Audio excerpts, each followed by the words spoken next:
Hello, everyone, and welcome back to Nightmare Narratives. I can picture some of you already in bed, maybe some of you just getting home from work. Wherever you are, whatever time it is, I'm glad you're here. If this helps you relax or sleep, please like and subscribe. It means a lot. Now let's get you comfortable, and I'll tell you tonight's story. My name is Jonathan Blackwater, but everyone calls me John. I've been a park ranger for 11 years now, working in the New River Gorge in West Virginia. Before this job, I fixed radar systems in the Air Force.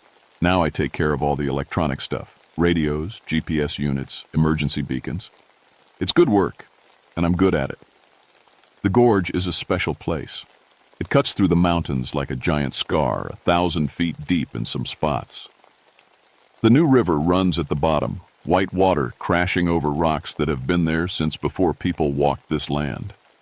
Old growth trees cover the rim, and when you look down from places like Endless Wall Trail, it takes your breath away. I grew up about an hour north in Point Pleasant. My grandmother was Cherokee, and she used to tell me stories about this area. She called it a thin place. Somewhere the world was different, where things could cross over that shouldn't. I never believed those stories. I'm a man of science, electronics, radio waves, things you can measure and understand. That changed in November of 1994. It started with the emergency calls. 3 car accidents in 2 weeks on Route 19, all near the gorge entrance. Drivers said the same thing. A huge bird flew at their windshield, red eyes glowing. They swerved, crashed. Nobody died, thank God, but the stories were strange. Birds don't have red eyes. Not like that. My boss asked me to check it out.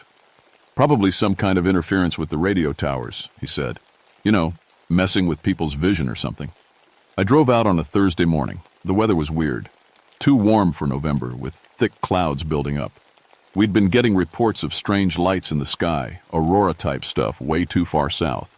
The electromagnetic readings were all over the place. I parked at the trailhead and started hiking. The first thing I noticed was the quaws. No birds. None. In 11 years of working these mountains, I'd never heard silence like that. Even my radio was acting up, crackling with static every few minutes. About a mile in, I found the first sign something was wrong. My GPS unit died. Just went black. Brand new batteries. Worked fine that morning. I tried my backup radio. Nothing but static with this high-pitched whine that made my ears ring. That's when I saw the trees. Near the cliff edge, a dozen old oaks had lost all their leaves overnight. Not fallen leaves on the ground. Gone. Like something had stripped them clean. The bark was pale, almost white, like the life had been sucked right out. I took pictures with my camera. When I got them developed later, every single photo was black. The film had been somehow wiped clean. I should have left then. Should have called for backup, filed a report, let someone else figure it out. But I've always been stubborn. My Cherokee blood, my grandmother used to say. Too proud to back down from a mystery. So I kept walking. The trail follows the cliff edge for about 3 miles. Amazing views on a normal day. But that day felt wrong. The air was too still. My skin tingled like before a lightning storm, but the clouds weren't that kind of dark. Around the 2-mile mark, I found the campsite. Someone had been there recently. The fire pit still had warm ashes. But whoever it was had left in a hurry. Tent stakes in the ground, no tent, backpack spilled open, contents scattered. And in the dirt around the fire pit, prints. Not human prints, not animal prints either. Something with 3 toes, each one ending in what looked like a claw mark. The prints were huge, at least 18 inches long. And they didn't walk, they hopped, like a giant bird. That's when my radio crackled to life. Base to Ranger Blackwater. Come in, John. I grabbed the radio. This is Blackwater. Go ahead. John, we're getting some strange reports from your area. Hikers are saying they saw something flying around the gorge, something big. I looked up at the sky. Still cloudy, but getting darker. What kind of something? They're calling it a giant bird, or maybe a plane. Red lights, making no sound. You see anything like that? I was about to say no when the radio died again. Just went dead in my hand. And in the sudden quiet, I heard it. Wing beats. not the quick flutter of a normal bird. Slow, powerful beats, like helicopter blades, but quieter. The sound was coming from above the trees, but I couldn't see anything through the branches. I grabbed my camera and started recording. That's when I made my first big mistake. I followed the sound. The wing beats led me off the main trail, deeper into the forest. I should have known better. In the Air Force, we had a saying, when the radar shows something impossible, don't chase it. But I was curious, and curiosity has always been my weakness. The trees got thicker as I walked. Old-growth forest. Some of these trees probably here when my Cherokee ancestors walked these paths. The canopy was so thick I needed my flashlight even though it was only mid-afternoon. My electronics kept acting up. The camera would work for a few seconds, then die.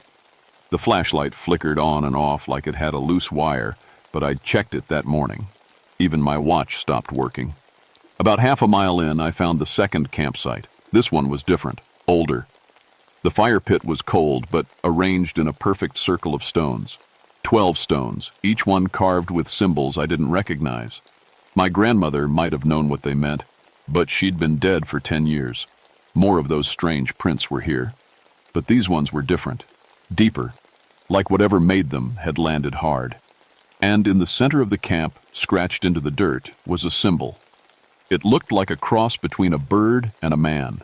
Wings spread wide, but with human legs. At the top, 2 circles that could have been eyes. Someone had drawn it, carefully, using a stick or maybe a claw.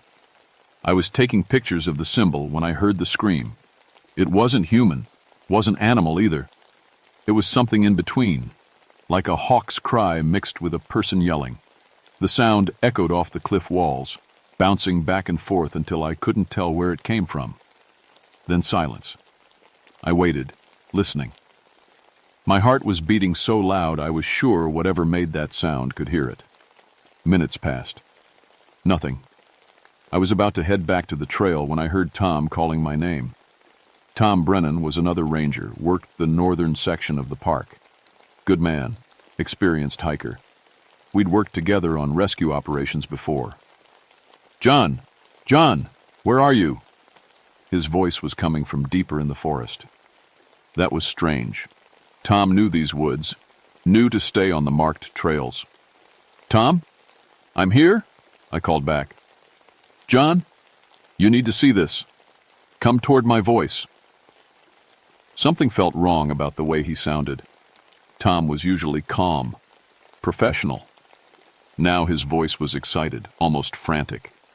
I followed his calls deeper into the woods. The trees were so thick now I could barely see 5 feet ahead. My flashlight beam seemed weaker, like the darkness was swallowing the light. "Tom, keep talking so I can find you." "Over here, John. Hurry." I pushed through a stand of pine trees and found myself in a small clearing. Tom was there, but he was standing with his back to me, perfectly still. "Tom?" He didn't answer, didn't move. I walked around to face him, and my blood went cold. It was Tom's body, but his eyes were wrong, completely black, no whites at all. And he was smiling, but not a human smile, too wide, showing too many teeth. "John," he said, but the voice didn't come from his mouth. It came from above, from the trees. I looked up and saw it. At first, my brain couldn't process what I was seeing. It was perched on a thick branchie, only about 20 feet up, man-shaped, but wrong. Too tall, maybe 8 feet. Arms that were also wings, covered in dark feathers. Legs like a person, but ending in claws that gripped the branch. And the eyes. 2 red circles glowing like hot coals. They were looking right at me. "John," it said again, using Tom's voice. "Don't be afraid." I ran. I crashed through the forest, branches whipping at my face, roots trying to trip me. Behind me, I could hear those slow wing beats keeping pace. Not chasing, just following. When I finally made it back to the main trail, I was bleeding from a dozen cuts. My radio was working again, crackling with voices. "Missing hiker on Endless Wall. Search and rescue, all units." Brennan's not responding. I grabbed the radio. "Base, this is Blackwater. I'm on Endless Wall Trail, heading back to parking. John, thank God. We've been trying to reach you for hours. Tom Brennan went looking for you and never came back. Did you see him? I looked back at the forest. The wing beats had stopped, but I could feel those red eyes still watching. No, I lied. I never saw Tom. But I knew he was still back there in that clearing, standing perfectly still, wearing that terrible smile. We found Tom's body 2 days later, about a mile from where I'd seen the other thing. Official cause of death was a heart attack, but Tom was 32 years old, in perfect health. And his eyes were normal when we found him. I never told anyone what I really saw. Who would believe me? A giant bird man that could mimic voices? Tom standing there with black eyes and too many teeth? But I started researching. Cherokee legends, local folklore, newspaper reports. What I found made me wish I'd stayed ignorant. People had been seeing things in these mountains for decades. Always the same description: red eyes, giant wings, man-shaped but not human. The Cherokee called it Thunderbird's warning. It appeared before disasters, before people died. The last time anyone reported seeing it was December 1967, just before the Silver Bridge coal lapsed in Point Pleasant. 46 people died when that bridge fell. Now it was back, and it had looked right at me. After Tom's funeral, I couldn't let it go. I took vacation time and drove to Charleston, spent 3 days in the state archives. What I found kept me awake for weeks. The pattern was clear once you knew what to look for. Every 30 years or so, going back to the 1800s, someone would report seeing a giant bird or flying man in the New River Gorge area. And within 2 years, something terrible would happen. 1897, sightings near the gorge. 1899, mine explosion killed 43 men. 1927, multiple reports of red eyes in the sky. 1928, flash flood wiped out 2 towns. 1937, photographer claimed to capture image of winged humanoid. Photo was too blurry to prove anything. 1939, munitions plant explosion killed 18 workers. 1967, the Silver Bridge reports I already knew about. And now 1994, which meant I had until 1996, maybe 1997, to figure out what disaster was coming. I wasn't the only one who'd noticed. Dr. Sarah Martinez from West Virginia University had been studying electromagnetic anomalies in the region for her geology research. When I contacted her, she agreed to meet. The readings had been off the charts, she told me over coffee in a diner near campus. Magnetic field fluctuations, unusual aurora activity, even minor seismic events. Something's destabilizing the local environment. I decided to trust her, told her everything. Tom, the creature, the historical pattern. I expected her to laugh or call me crazy. Instead, she pulled out a folder full of data sheets. Your dates match perfectly with my electromagnetic readings, she said. Every time there's been a major disaster in this region, the magnetic field goes wild for months beforehand. John, I think you saw something that exists partially outside our normal space-time. A being that can sense future events because it experiences time differently. We formed a plan. Sarah would bring her sensitive equipment to the gorge. We'd try to track the electromagnetic signatures, maybe predict when and where the creature would appear next. 2 weeks later, we were back on Endless Wall Trail with enough electronic gear to stock a small laboratory. Sarah's equipment immediately started picking up anomalies. Look at this, she said, pointing to her tablet screen. The magnetic field is fluctuating in a perfect spiral pattern, centered somewhere deeper in the forest. It's like something is bending space itself. We followed the readings off-trail, Sarah watching her instruments while I kept lookout. The deeper we went, the stranger things became. Trees grew in impossible directions, bent at angles that should have killed them. The ground felt soft under our feet, like walking on a trampoline. And then Sarah's equipment died. All of it at the same time. That's not possible, she whispered. These devices are hardened against electromagnetic interference. That's when we heard the voice. Not Tom's voice this time. A woman's voice, calling from somewhere ahead of us. Help me! Please! Someone help me! We looked at each other. The smart thing would have been to leave, get back up, come back with a full team. But that voice sounded so desperate, so afraid. "Stay close to me," I told Sarah. We pushed through the undergrowth toward the sound. We found her in another clearing, similar to where I'd seen the Tom thing. A young woman, maybe 25, wearing hiking clothes. She was sitting on a fallen log, crying. "Thank God," she said when she saw us. "I've been lost for hours. My friends went ahead on the trail and I can't find them." Something was wrong. Her clothes were clean. No tears, no dirt, and she wasn't wearing a backpack or carrying water. No one hikes these trails without supplies. "What's your name?" I asked. Jenny Walsh. We're from Ohio, just here for the weekend." I pulled out my radio. Still dead. B. But I noticed something else. My watch was running backward. The hands were moving counterclockwise. "Sarah," I whispered, "we need to go. Now." But Sarah was staring at her tablet. Somehow it had come back to life, and the screen was showing impossible readings. "John, the electromagnetic field here is so intense it's actually warping time. Look at these measurements. We're experiencing temporal displacement." That's when Jenny stood up, when she smiled. It was the same smile Tom had worn in the forest, too wide, showing too many teeth. "Don't leave yet," she said. But the voice came from above us, from the trees. I looked up and saw it again. The creature, perched on a branch directly overhead, red eyes glowing in the dim light filtering through the canopy. "I've been waiting for you, John Blackwater," it said, still using Jenny's voice. Sarah screamed. The thing that looked like Jenny flickered, like a bad TV signal, then vanished completely. "Your friend Tom didn't understand," the creature said, now using its own voice, like wind through dry leaves, like branches scraping against windows. "He ran when I tried to show him what was coming. His heart couldn't handle the truth." I grabbed Sarah's arm. "We're leaving. Now." But the creature spread its wings, they had to be 15 feet across, and glided down to block our path. Up close, it was even more terrifying.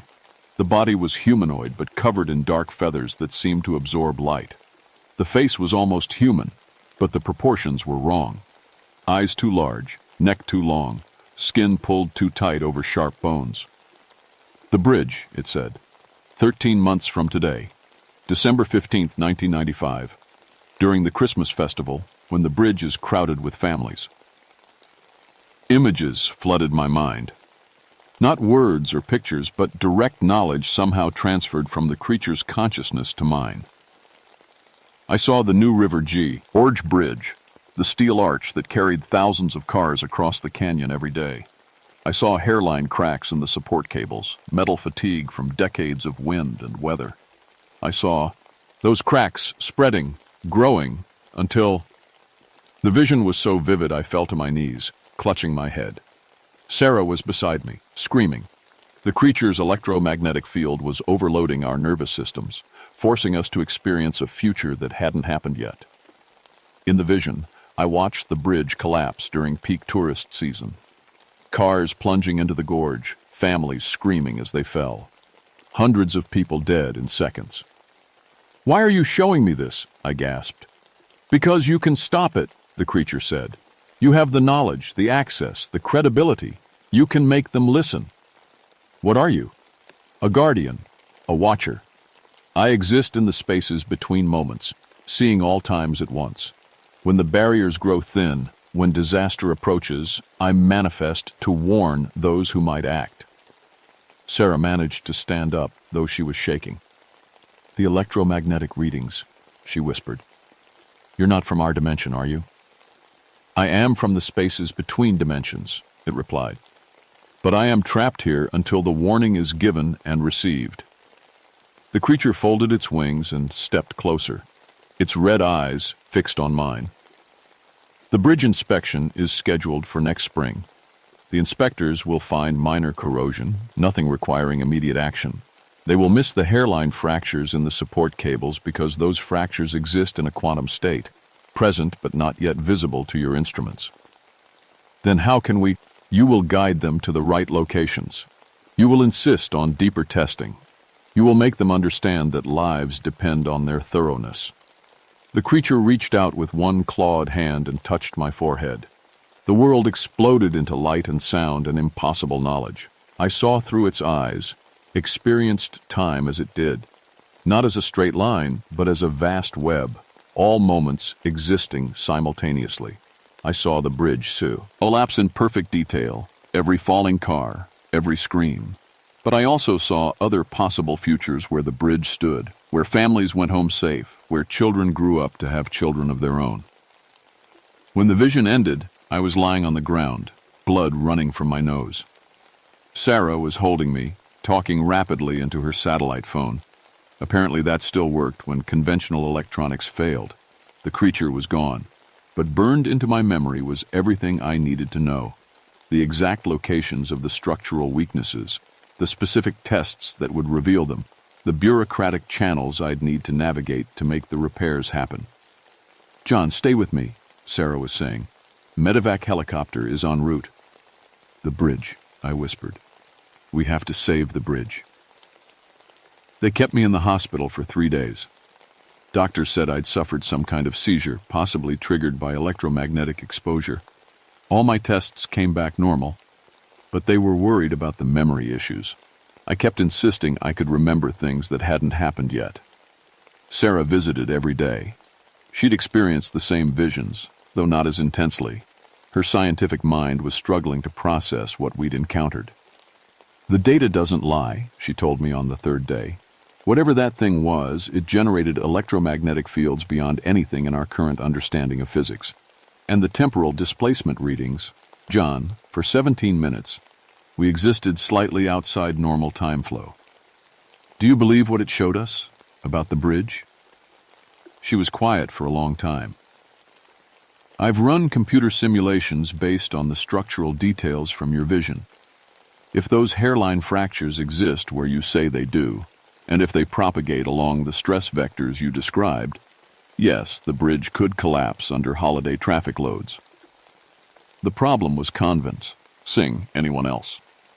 Bridge inspections were scheduled annually, handled by state engineers who'd been doing this work for decades. Why would they listen to a park ranger claiming to have prophetic visions from a supernatural creature? I started with my supervisor, Ranger Captain Mike Henderson, 20-year veteran, practical man who trusted facts over feelings. "John, you've been through a traumatic experience," he said, leaning back in his chair. "Losing Tom, getting lost in the woods, some kind of medical episode. Maybe you should take more time off." "Mike, I need you to listen to me. Really listen. The new River Gorge Bridge is going to collapse on December 15th next year during the Christmas festival, unless we act now." He stared at me like I'd lost my mind, which, from his perspective, maybe I had. Based on what evidence? I couldn't tell him about the creature. So I stuck to what Sarah and I had documented. Electromagnetic anomalies in the area suggest possible structural instabilities in the bridge supports. We need to request an emergency inspection focusing on the main cables and anchor points. "John, Mike, what if I'm right? What if there's even a 1% chance I'm right? How many people cross that bridge during the Christmas festival?" That got his attention. Mike had kids, grandkids. The idea of families plunging into the gorge hit him where he lived. "I'll make some calls," he said finally. "But John, if this turns out to be some kind of breakdown, you're looking at mandatory psych leave." The state engineers agreed to an emergency inspection, scheduled for February 1995. Dr. Martinez provided the technical justification. Her electromagnetic studies suggested possible metal fatigue in the bridge structure. It wasn't the full truth, but it was enough to get official attention. Winter was hard. I couldn't sleep, couldn't eat properly. Every night I dreamed of falling cars and screaming families. The visions the creature had given me were too vivid, too detailed. I knew the names of people who would die, could see their faces as Kitosaurus, literally as if I'd met them. Sarah and I returned to the gorge several times, hoping to encounter the creature again. The electromagnetic readings stayed abnormal, but we never saw those red eyes. It was like the entity was waiting, watching to see if we'd follow through on the warning. February finally came. I took vacation time to observe the bridge inspection, claiming personal interest in structural engineering. The chief inspector was a woman named Carol Stevens, 30 years of experience with bridge safety. Routine inspection shows normal wear patterns, she told her team after the first day. Some minor corrosion on the south tower, but nothing requiring immediate attention. This was exactly what the creature had predicted. The visible problems were minor. The real danger was hidden in quantum-level fractures that wouldn't show up on standard tests. That night, I cornered Carol at her hotel. "Ms. Stevens, I need to talk to you about the cable analysis. You're the park ranger, right? Blackwater? Look, I appreciate civilian interest, but this is technical work. The hairline fractures in cables 7, 12, and 18. You need to run stress analysis on those specific points." She stopped walking.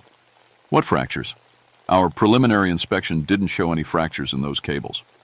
"They're there, microscopic level, but they're there, and they're propagating along predictable stress vectors. If you don't find them now, the bridge will fail under peak load conditions." How could you possibly know that? I couldn't tell her about supernatural visions, but I could give her the technical details the creature had burned into my memory. "Run ultrasonic testing on cable 7, 47 feet from the south anchor point. Cable 12, 31 feet from the north anchor. Cable 18, 63 feet from the south anchor. Use the deep penetration protocols, not the standard surface scans." She was staring at me now. "Those are very specific measurements. Where did you get this information?" "Does it matter? If I'm wrong, you waste a few hours of testing time. If I'm right, you save hundreds of lives." The next day, Carol ordered the deep ultrasonic tests at the exact locations I'd specified. By afternoon, she was on the phone with state transportation officials, her voice tense with controlled panic. "We've got serious structural compromise in 3 main support cables. Hairline fractures, multiple stress points. The bridge needs to be closed for emergency repairs immediately." They closed the bridge that evening. Traffic was rerouted to the old steel bridge 20 miles south, causing massive delays but keeping people safe. The repairs took 8 months and cost $12 million. December 15th, 1995 came and went. The Christmas festival was relocated to a park near the old bridge. Families enjoyed hot chocolate and Christmas carols instead of plunging to their deaths in a twisted wreckage of steel and cars. I saved them. We saved them. But the cost was higher than I expected. The creature came to me one more time 3 days after the bridge repairs were completed. I was alone in my apartment, trying to sleep, when the temperature dropped 20 degrees in seconds. My breath came out in white clouds and every electronic device in the place began flickering. It materialized slowly, like morning fog gathering into solid form. Same red eyes, same impossible wingspan, but somehow different, less threatening, more grateful. "The warning has been received," it said, its voice like wind through autumn leaves.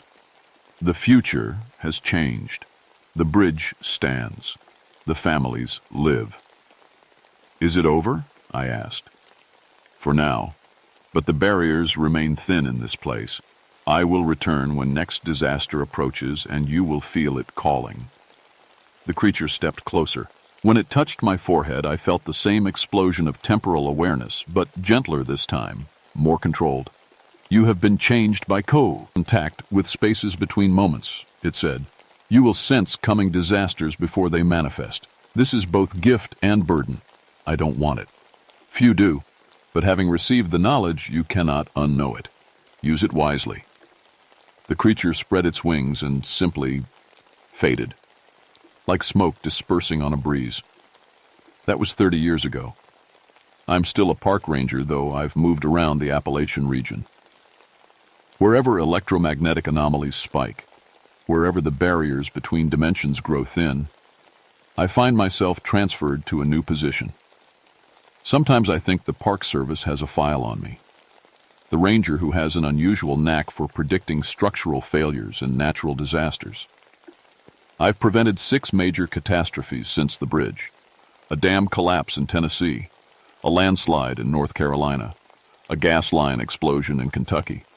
Each time, I get the same electromagnetic headaches, the same impossible visions. Each time, I find a way to make officials listen without mentioning the supernatural source of my information. Dr. Martinez stayed in touch until she passed away last year. Cancer, the doctor said, but I sometimes wonder if prolonged exposure to interdimensional entities took a toll on her cellular structure. She published several papers on electromagnetic anomalies in Appalachian geology, becoming a respected expert in the field. She never mentioned our encounter with the creature, but she always answered when I called with concerns about unusual readings. The Mothman, that's what the internet calls creatures like the one I met, still appears throughout the region. Other rangers report sightings, always followed by some preventable disaster. We've formed an unofficial network, sharing information through encrypted communications. The public doesn't need to know about the supernatural early warning system protecting them. My Cherokee grandmother was right about thin places.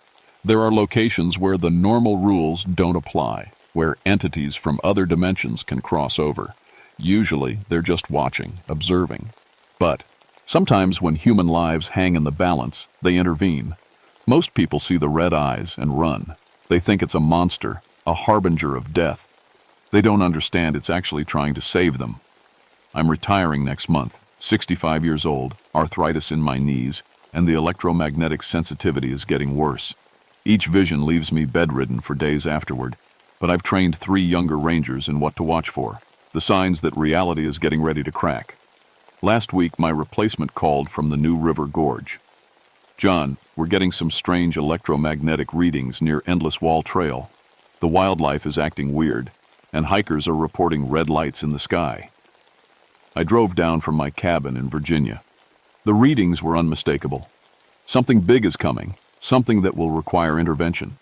I'm too old now, too fragile to handle direct contact with interdimensional entities.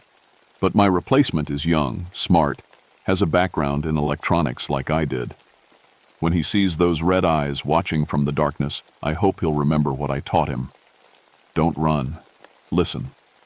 The monsters we fear are often trying to save us. The Mothman is still out there, still watching, still warning.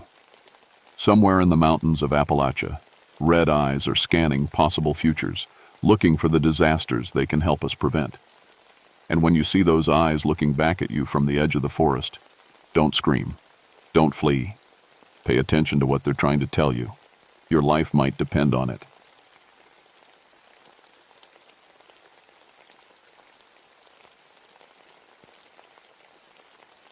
My name is Rebecca Thornton, but everyone calls me Becca.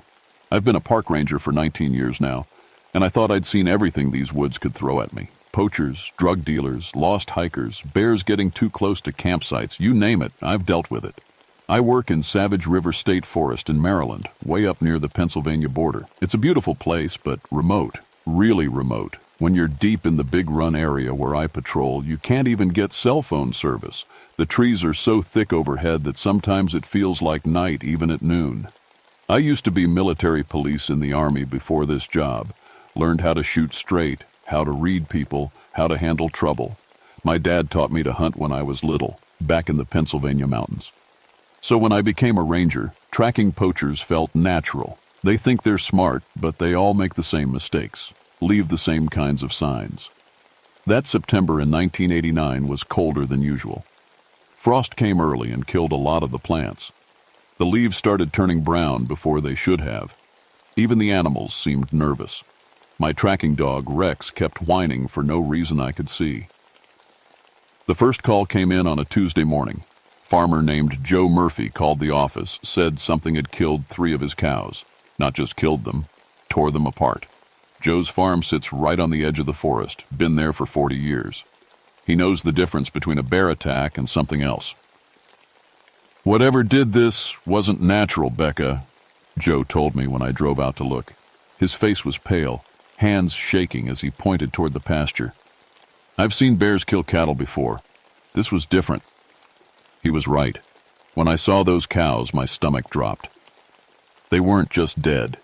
They were arranged, lined up like someone had placed them there on purpose. The bite marks were huge, bigger than any bear I'd ever seen. And the way their bones were crushed, it would take incredible strength. But what bothered me most was the silence. Usually when there's a kill site, you get flies, crows, other scavengers. Nothing touched these cows. Even the flies stayed away.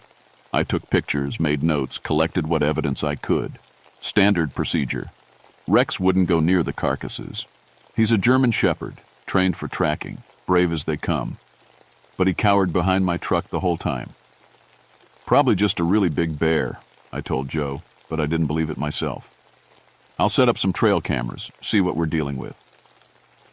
That night I couldn't sleep. Kept thinking about those cows, about the way they were arranged, about Rex's behavior. In 19 years of ranger work, I'd never seen anything like it. I called my supervisor the next morning. "Tom, I need backup on this cattle kill. Something's not right." "What do you mean, not right?" "I mean the bite patterns don't match any predator in our area, and the cows were positioned, like something intelligent did it." Tom laughed.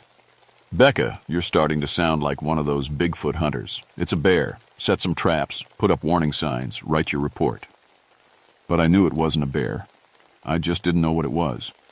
I went back to Joe's farm the next day to set up trail cameras. The smell hit me before I even got out of my truck. Something rotten and wild, like wet fur and old blood. Rex refused to get out at all this time. The cameras went up easy enough, though my hands kept shaking for some reason. I told myself it was just the cold. September in Maryland shouldn't be this cold. Walking back to my truck, I found the first track. It was in the mud near the fence line, clear as day. At first glance, it looked like a wolf print, but wolves haven't been in Maryland for over 100 years. And this print was massive, 18 inches long, with claw marks that dug deep into the earth. But here's what made my blood run cold. Halfway through the print, it changed. The back half looked like a wolf paw. The front half looked almost human, like fingers instead of toes. I stared at that print for 10 minutes, trying to make sense of it. Animals don't have hands and paws at the same time. It's impossible. I took pictures from every angle, made a plaster cast, standard evidence collection. But my hands were shaking so bad I nearly dropped the camera. The cameras didn't help. When I checked them 3 days later, all I had was static. 12 hours of white noise and electrical interference. But the motion sensors had triggered. Something had been there. Something big enough to set off cameras mounted 8 feet off the ground. That's when I found the second livestock kill. This time, it was at the Hendricks place, 5 miles from Joe's farm. 4 sheep, arranged in a perfect line. Same massive bite marks, same crushing damage to the bones. But this time, there were claw marks on the trees around the kill site. Deep gouges in the oak bark starting about 8 feet up and running in parallel lines down to the ground. Like something had been sharpening its claws. Mrs. Hendricks was too scared to come outside while I worked. She watched from her kitchen window, occasionally peeking through the curtains.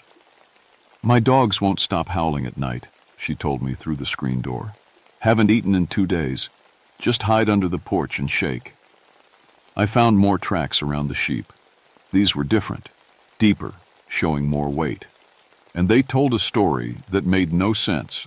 The creature had walked in on 4 legs, killed the sheep, then arranged them on 2 legs. The stride length changed right in the middle of the tracks. No animal changes from quadruped to biped. It doesn't happen. I called the state police that evening. "I need a wildlife expert to look at some evidence. Something's killing livestock in a pattern I can't identify." Detective Martinez came out the next morning. Good cop, worked with me on poaching cases before. But when I showed him the tracks, the photos, the claw marks on the trees, his face went white. "Becca, what the hell are we dealing with here?" "I don't know, but it's smart, it's territorial, and it's getting bolder." We found the third kill site that afternoon. This time it wasn't livestock. 2 poachers had been working the area, probably hunting deer out of season. We found their camp first. Expensive equipment scattered everywhere, high-powered rifles snapped in half like twigs. Their truck had been flipped over.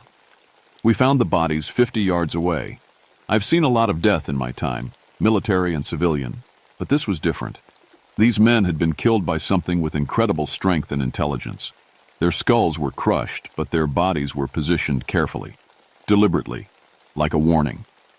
Martinez threw up behind a tree. I don't blame him. But what got to me wasn't just the bodies. It was the tracks around them. The same changing prints, paw to hand, 4 legs to 2. And scratched into the dirt beside each body was the same symbol, 3 parallel lines with a circle around them. No animal makes symbols. That night I sat in my cabin with Rex and tried to make sense of what I'd seen. 3 kill sites, escalating violence, impossible tracks, symbolic markings. Rex kept growling at the windows, fur standing up on his neck. He could smell something I couldn't. Something was out there in the darkness, watching, waiting. And I had the terrible feeling it was watching me. The FBI showed up 2 days later. Detective Martinez had called them about the poacher murders, and apparently killing people gets more attention than killing cows. Agent Sarah Chen introduced herself as a behavioral analyst, but she brought someone else with her, Dr. Marbars Webb, who she called a wildlife consultant. I'd never heard of a wildlife consultant working with the FBI before. Ranger Thornton, Agent Chen said as we stood at the second murder site, we've reviewed your evidence, the positioning of the bodies, the symbolic markings. This shows intelligence and planning. So, you don't think it's an animal? I said. Dr. Webb knelt beside the claw marks on a nearby tree, running his fingers along the gouges. The depth and spacing of these marks don't match any known North American predator. The force required to make cuts this deep. We're talking about something with the strength of a grizzly bear, but the intelligence of a human. Are you telling me we're dealing with some kind of trained animal? Like a circus act gone wrong? Agent Chen and Dr. Webb exchanged a look. We're telling you to keep an open mind, Chen said. There have been similar cases in other remote forest areas. Montana, Northern California. Always the same pattern, livestock kills, then human victims, always arranged with ritualistic precision. That night I decided to do what rangers do, patrol my territory. If something was hunting in my forest, I needed to understand what it was and how it moved. I set out before dawn with Rex, following the creek that runs through Big Run. The morning was cold and misty, with that early frost making everything look sharp and brittle. Rex stayed close to my heels, whimpering occasionally. About 2 miles in, we found something new. Trees had been pushed over, not blown down by wind, but pushed over by something incredibly strong. They formed a rough circle about 30 feet across, like a natural amphitheater. In the center of the circle was a pile of bones, not just cow and sheep bones, deer, rabbits, raccoons, months' worth of kills, all cleaned white and stacked neatly. Rex started barking frantically. Not his warning bark, his fear bark. The sound echoed off the trees and died in the mist. That's when I heard it answer. The howl came from somewhere above us, in the trees, but it wasn't on. E-voice. It was like a harmony, multiple tones blending together from a single throat. No wolf can do that. No animal can do that. The sound filled the forest, bouncing off trees and rocks until I couldn't tell where it was coming from. Rex pressed against my legs, trembling. I drew my service weapon and looked up into the canopy. The trees were thick with mist, but I could see shapes moving up there. Dark forms leaping from branch to branch, too quick to focus on. "Federal agent," I yelled, trying to keep my voice steady. "Identify yourself."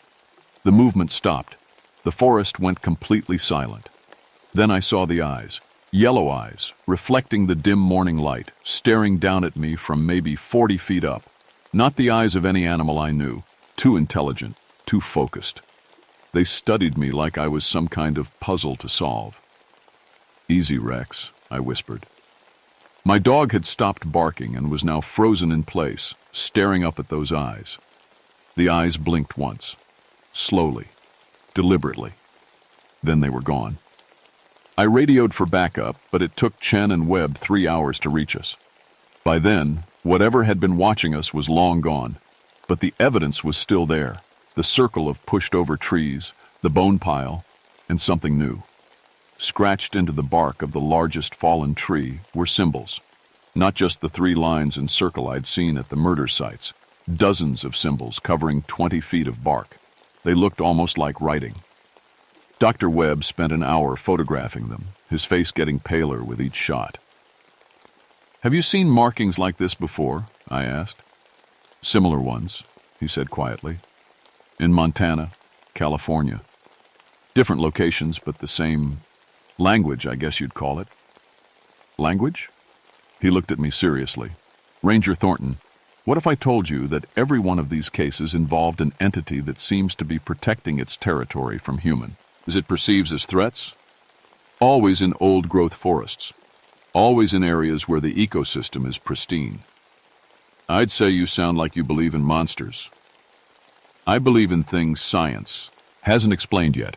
And right now, science can't explain how something is killing people and leaving behind evidence that suggests intelligence equal to or greater than human." That evening, we set up a command post at my ranger station. Chen wanted to coordinate a larger search, bring in more agents. But I knew the forest better than anyone, and I had a feeling that whatever was out there wouldn't show itself to a crowd. I volunteered to do a night patrol alone. "Absolutely not," Chen said. "We don't split up when we're dealing with an unknown entity that's already killed 2 people. But I'm a ranger. These woods are my responsibility. If something was living in my forest, killing people in my territory, I needed to face it."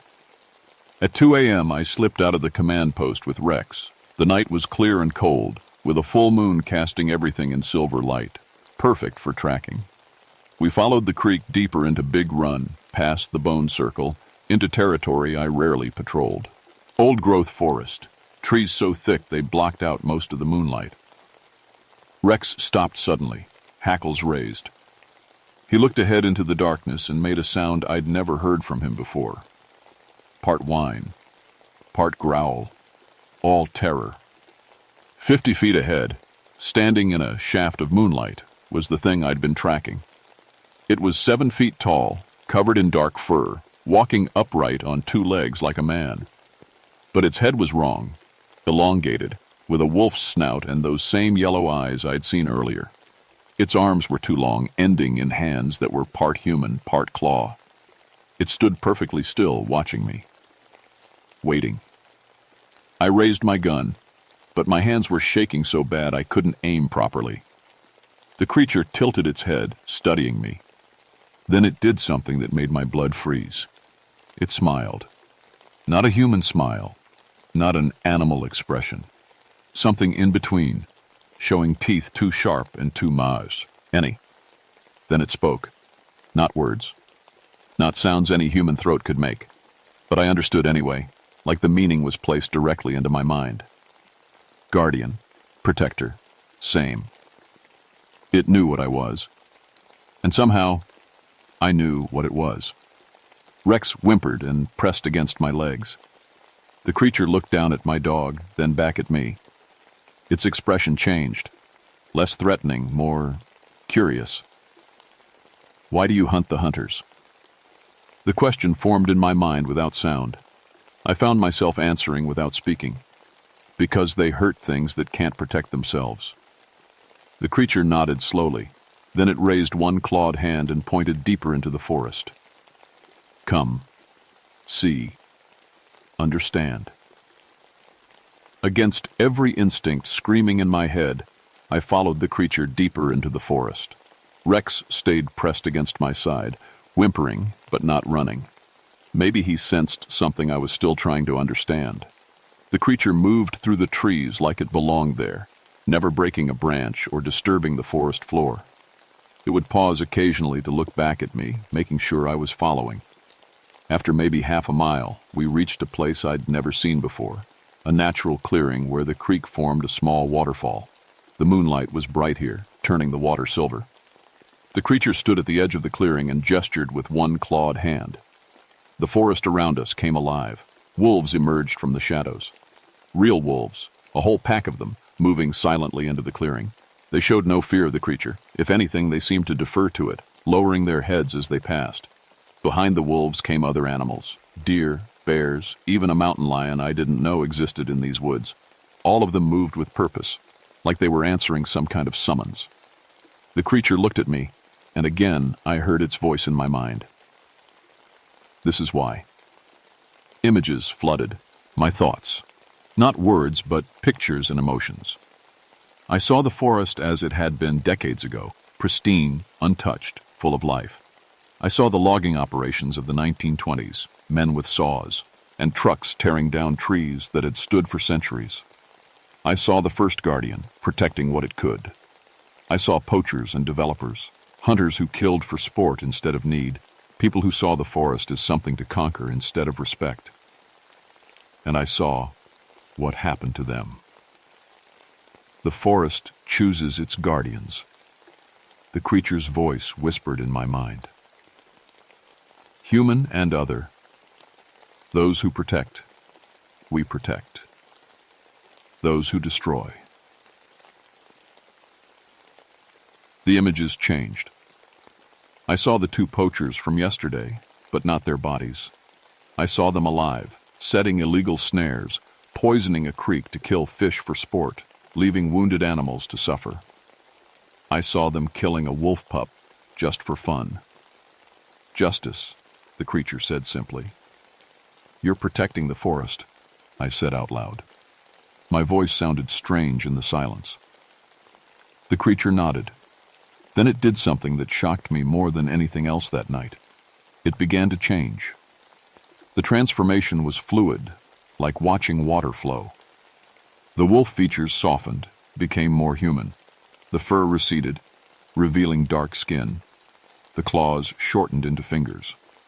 Within moments, a man stood before me, tall, dark-haired, wearing simple clothes that seemed to be made from animal hide. I can take many forms, he said in a normal human voice, but this is easier for talking. Rex stopped whimpering and actually took a step forward, tail wagging cautiously. You're human? I was once, long ago. The forest called to me, as it calls to all its guardians. Some answer by becoming rangers, forest service, people who protect with human laws. Others, he gestured to himself. Others become something more. The logging accidents in the 1920s, that was you? My predecessor. Each generation, the forest chooses someone new, someone who loves it enough to become part of it. I felt something shift inside me, like a door opening in my mind. You're off, airing me a choice. The FBI agents will bring more people. Scientists, hunters, people who want to capture and study what they don't understand.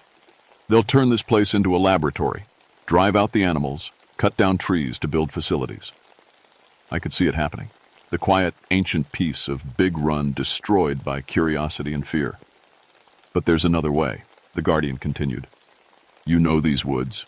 You already protect them. You could do more. Become like you. Become what the forest needs you to be. The pack of wolves had formed a circle around us. They watched silently, like they understood what was being offered. What about the people? Agent Chen, Dr. Webb, they're just doing their jobs. Are they? He gestured, and the air shimmered. Suddenly we could see the command post at my ranger station, but not as I'd left it. There were more vehicles now, more people. I could see Chen on a radio calling for backup. They're bringing a full team, the Guardian said. Tranquilizer guns, nets, tracking equipment. They want to capture me, study me, put me in a cage. In the vision, I could see Dr. Webb setting up some kind of electronic device, not just for studying, for hunting. And when they're done studying me, the Guardian continued, they'll want to find others. Turn the search into a career, write books, make documentaries, bring tourists. I thought about what that would mean for Big Run. Tour buses, cameras, people wanting to see the monster. The quiet, sacred places trampled by crowds. I won't let that happen, I said. The Guardian smiled, his human smile this time, warm and sad. I know. That's why the forest chose you. Behind us, a twig snapped.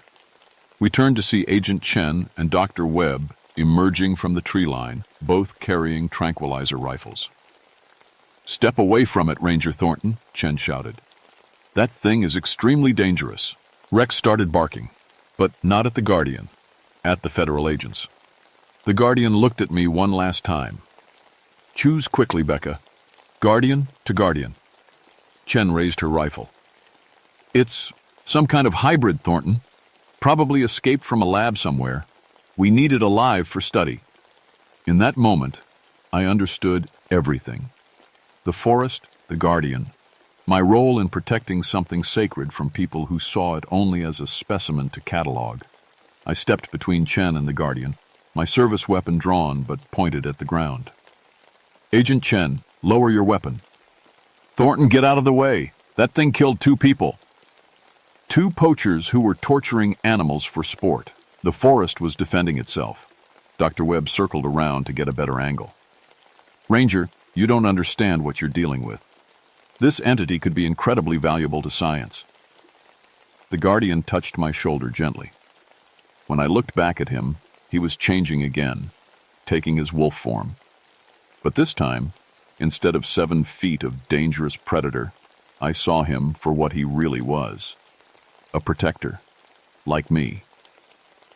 I understand perfectly, I told Webb, and I know whose side I'm on.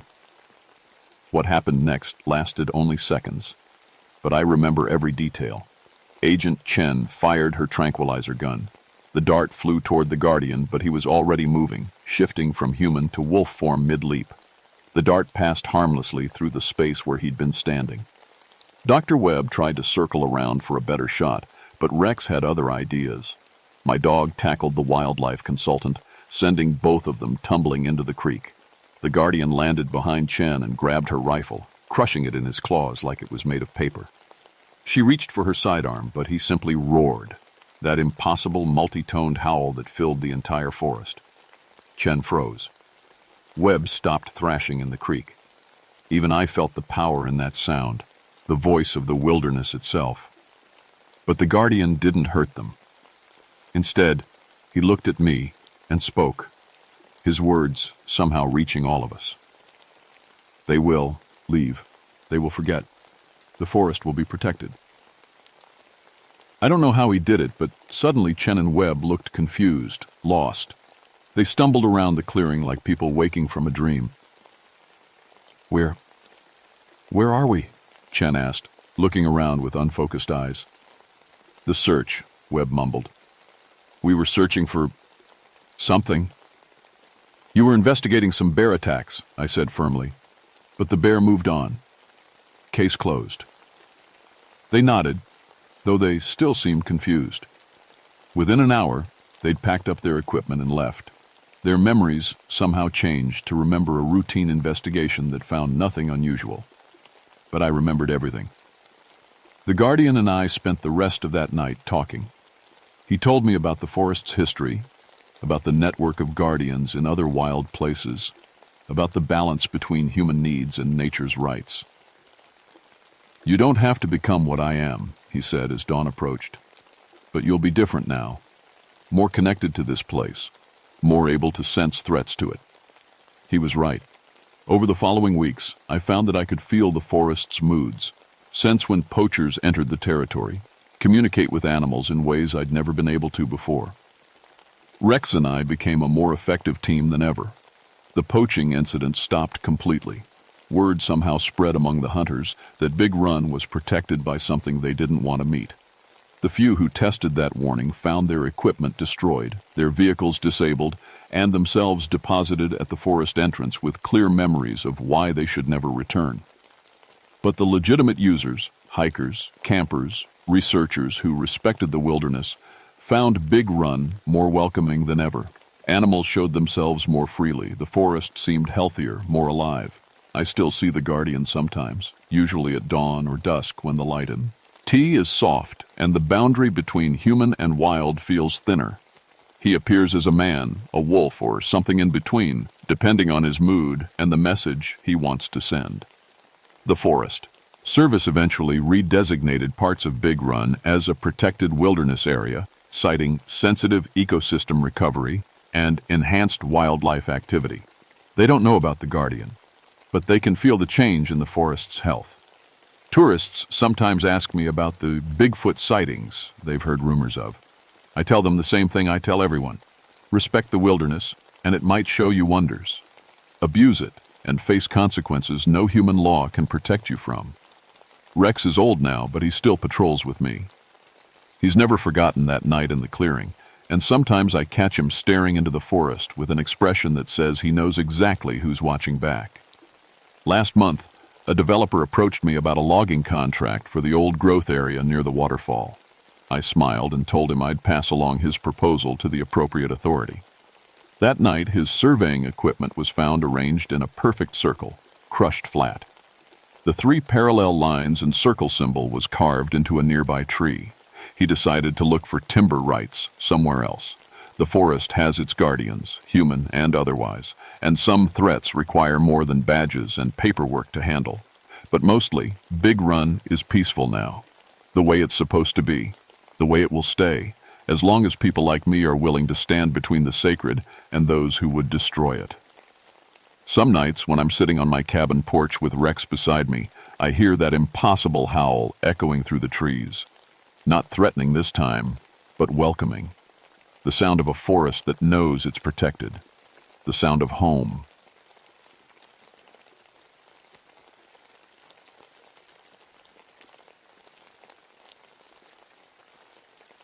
My name is Sam Hatfield, and I've been a park ranger for 22 years. I know what you're thinking when you hear my last name. Yes, I'm one of those Hatfields. My great-great-grandfather rode with devil ants during the feud. Growing up, I heard all the stories about the killing and the hate that went on for decades in these mountains, but I always figured they were just stories. I work the Hatfield-McCoy Trail System on the West Virginia-Kentucky border. It's beautiful country, thick forests, deep valleys, and old mountains that have seen more history than most places on Earth. I started as a fire lookout when I was 24 and worked my way up through every department. Now I specialize in what we call cultural resource management. Basically, I help preserve the history of these mountains and teach people about what happened here. The area I patrol is called Bear Wallow, a series of narrow valleys and hollers that wind between steep ridges. Most folks avoid it. There are abandoned coal mines up there, old homesteads falling down, and graves that haven't been tended in 100 years.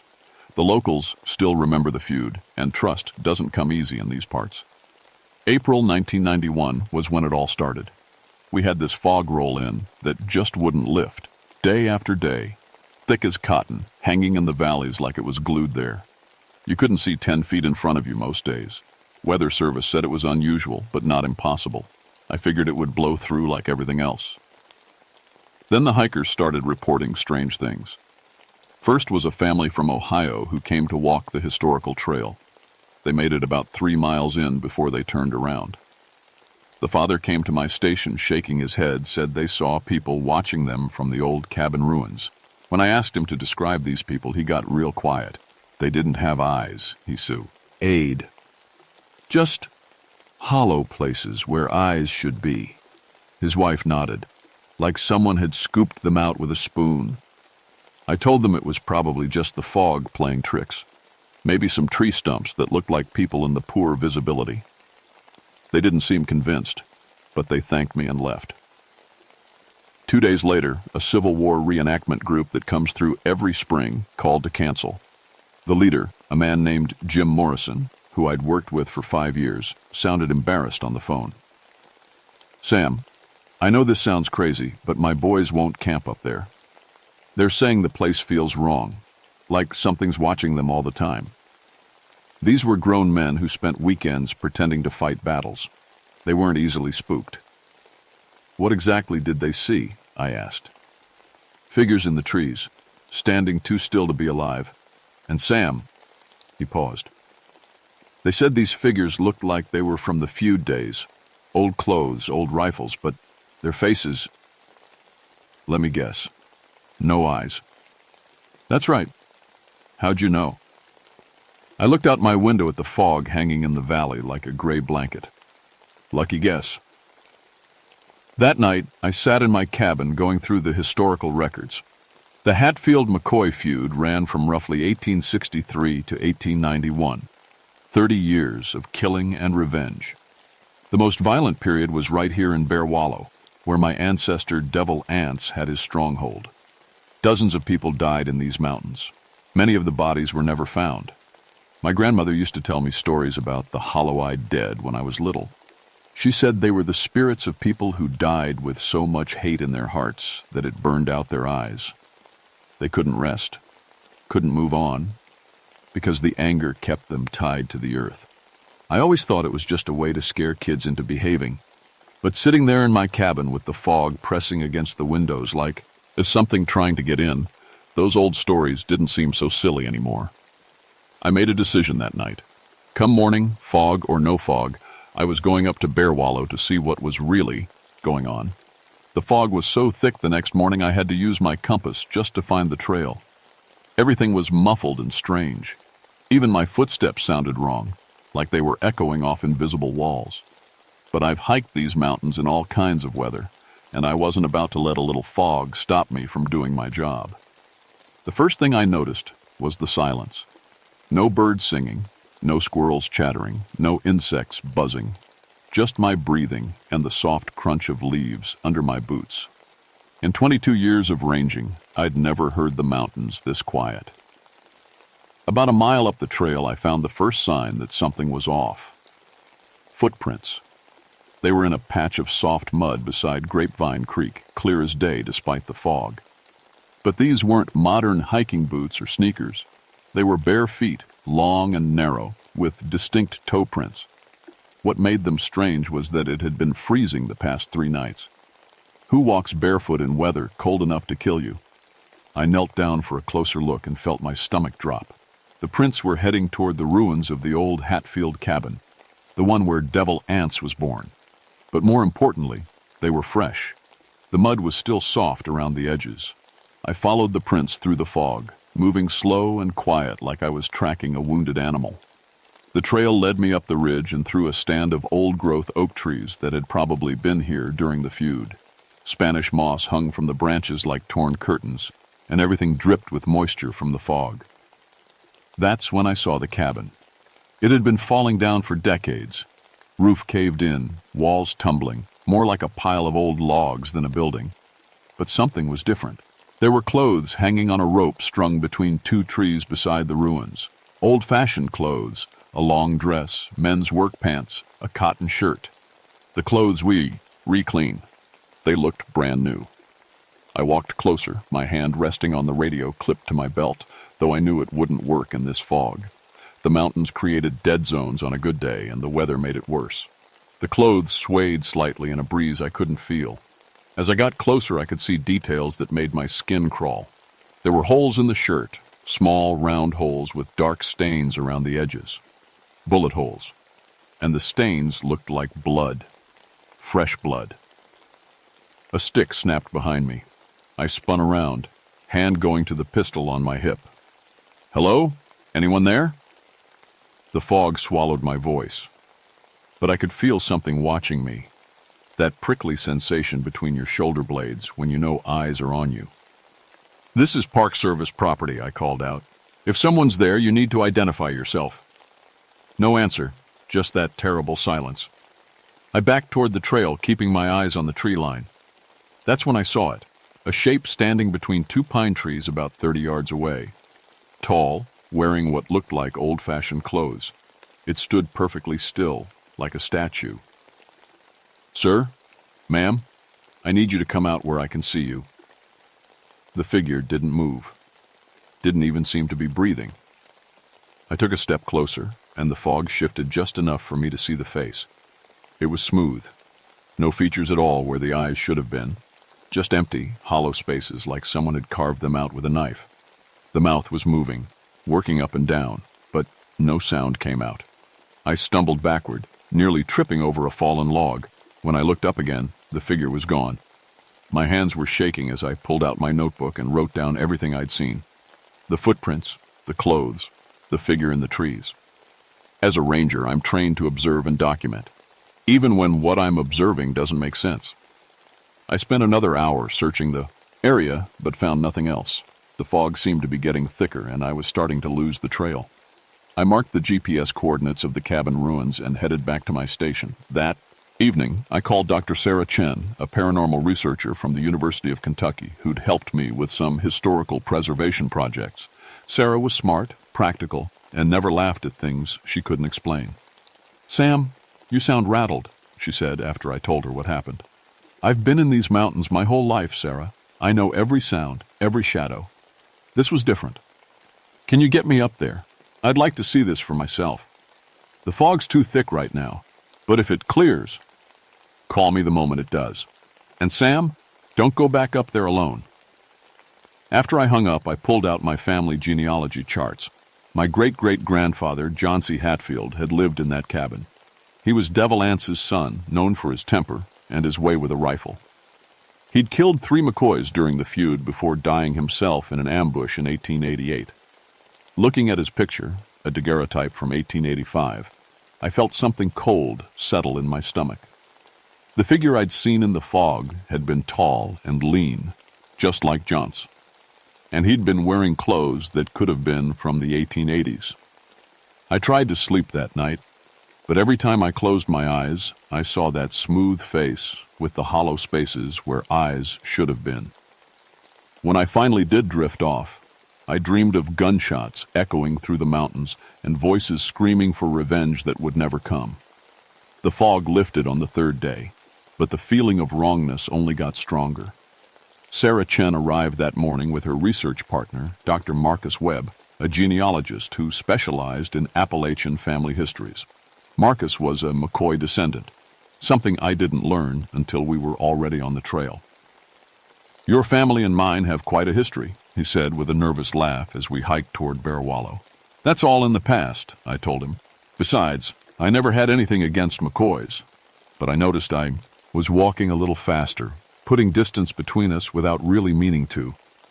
Something about being near a McCoy made my skin crawl, and I couldn't shake the feeling. The cabin ruins looked different in the clear morning light. The clothes were still hanging there, but now I could see they were rotting at the edges, falling apart like they'd been hanging there for decades. Sarah took photographs while Marcus examined the ground around the cabin. "These footprints are interesting," Marcus said, kneeling beside the same tracks I'd found. "The arch is too high for a modern foot. People wore different shoes in the 1800s, walked differently." Sarah looked up from her camera. "You think these are period authentic prints?" "Either that, or someone's gone to a lot of trouble to fake them." That's when we heard the gunshot. It cracked through the morning air like a whip, echoing off the ridge walls. We all froze, listening. In the distance I could hear voices, angry, shouting voices that seemed to come from everywhere at once. "Hunting season doesn't start for 6 months," I said, reaching for my radio. The voices got louder. I could make out words now. Murderer, revenge, blood for blood. They seemed to be coming from the direction of Grapevine Creek. "We need to investigate," I said. "Could be poachers." Sarah grabbed my arm. "Sam, listen to those voices. Really listen." I stopped and focused. The voices were angry, full of hate, but there was something wrong with them. They echoed strangely, like they were coming from inside a cave. And underneath the words, I could hear something else. A sound like wind through empty spaces. Marcus had gone pale. "Those voices, they sound like the recordings from the Historical Society, the old-timers who remembered the feud." Another gunshot, closer this time, then screaming. We followed the sound down toward the creek, oving carefully through the underbrush. The morning was bright and clear, but as we got closer to the water, the air started to feel thick and heavy, like a storm was coming. That's when we saw them. There were 5 figures standing on the opposite bank of Grapevine Creek. They wore clothes from the 1880s, long coats, work pants, wide-brimmed hats. Each one carried a rifle, and each one had that same smooth, featureless face with hollow spaces where their eyes should have been. They were looking directly at us. "Nobody move," I whispered. "Don't make any sudden motions." One of the figures raised its rifle and pointed it at Marcus.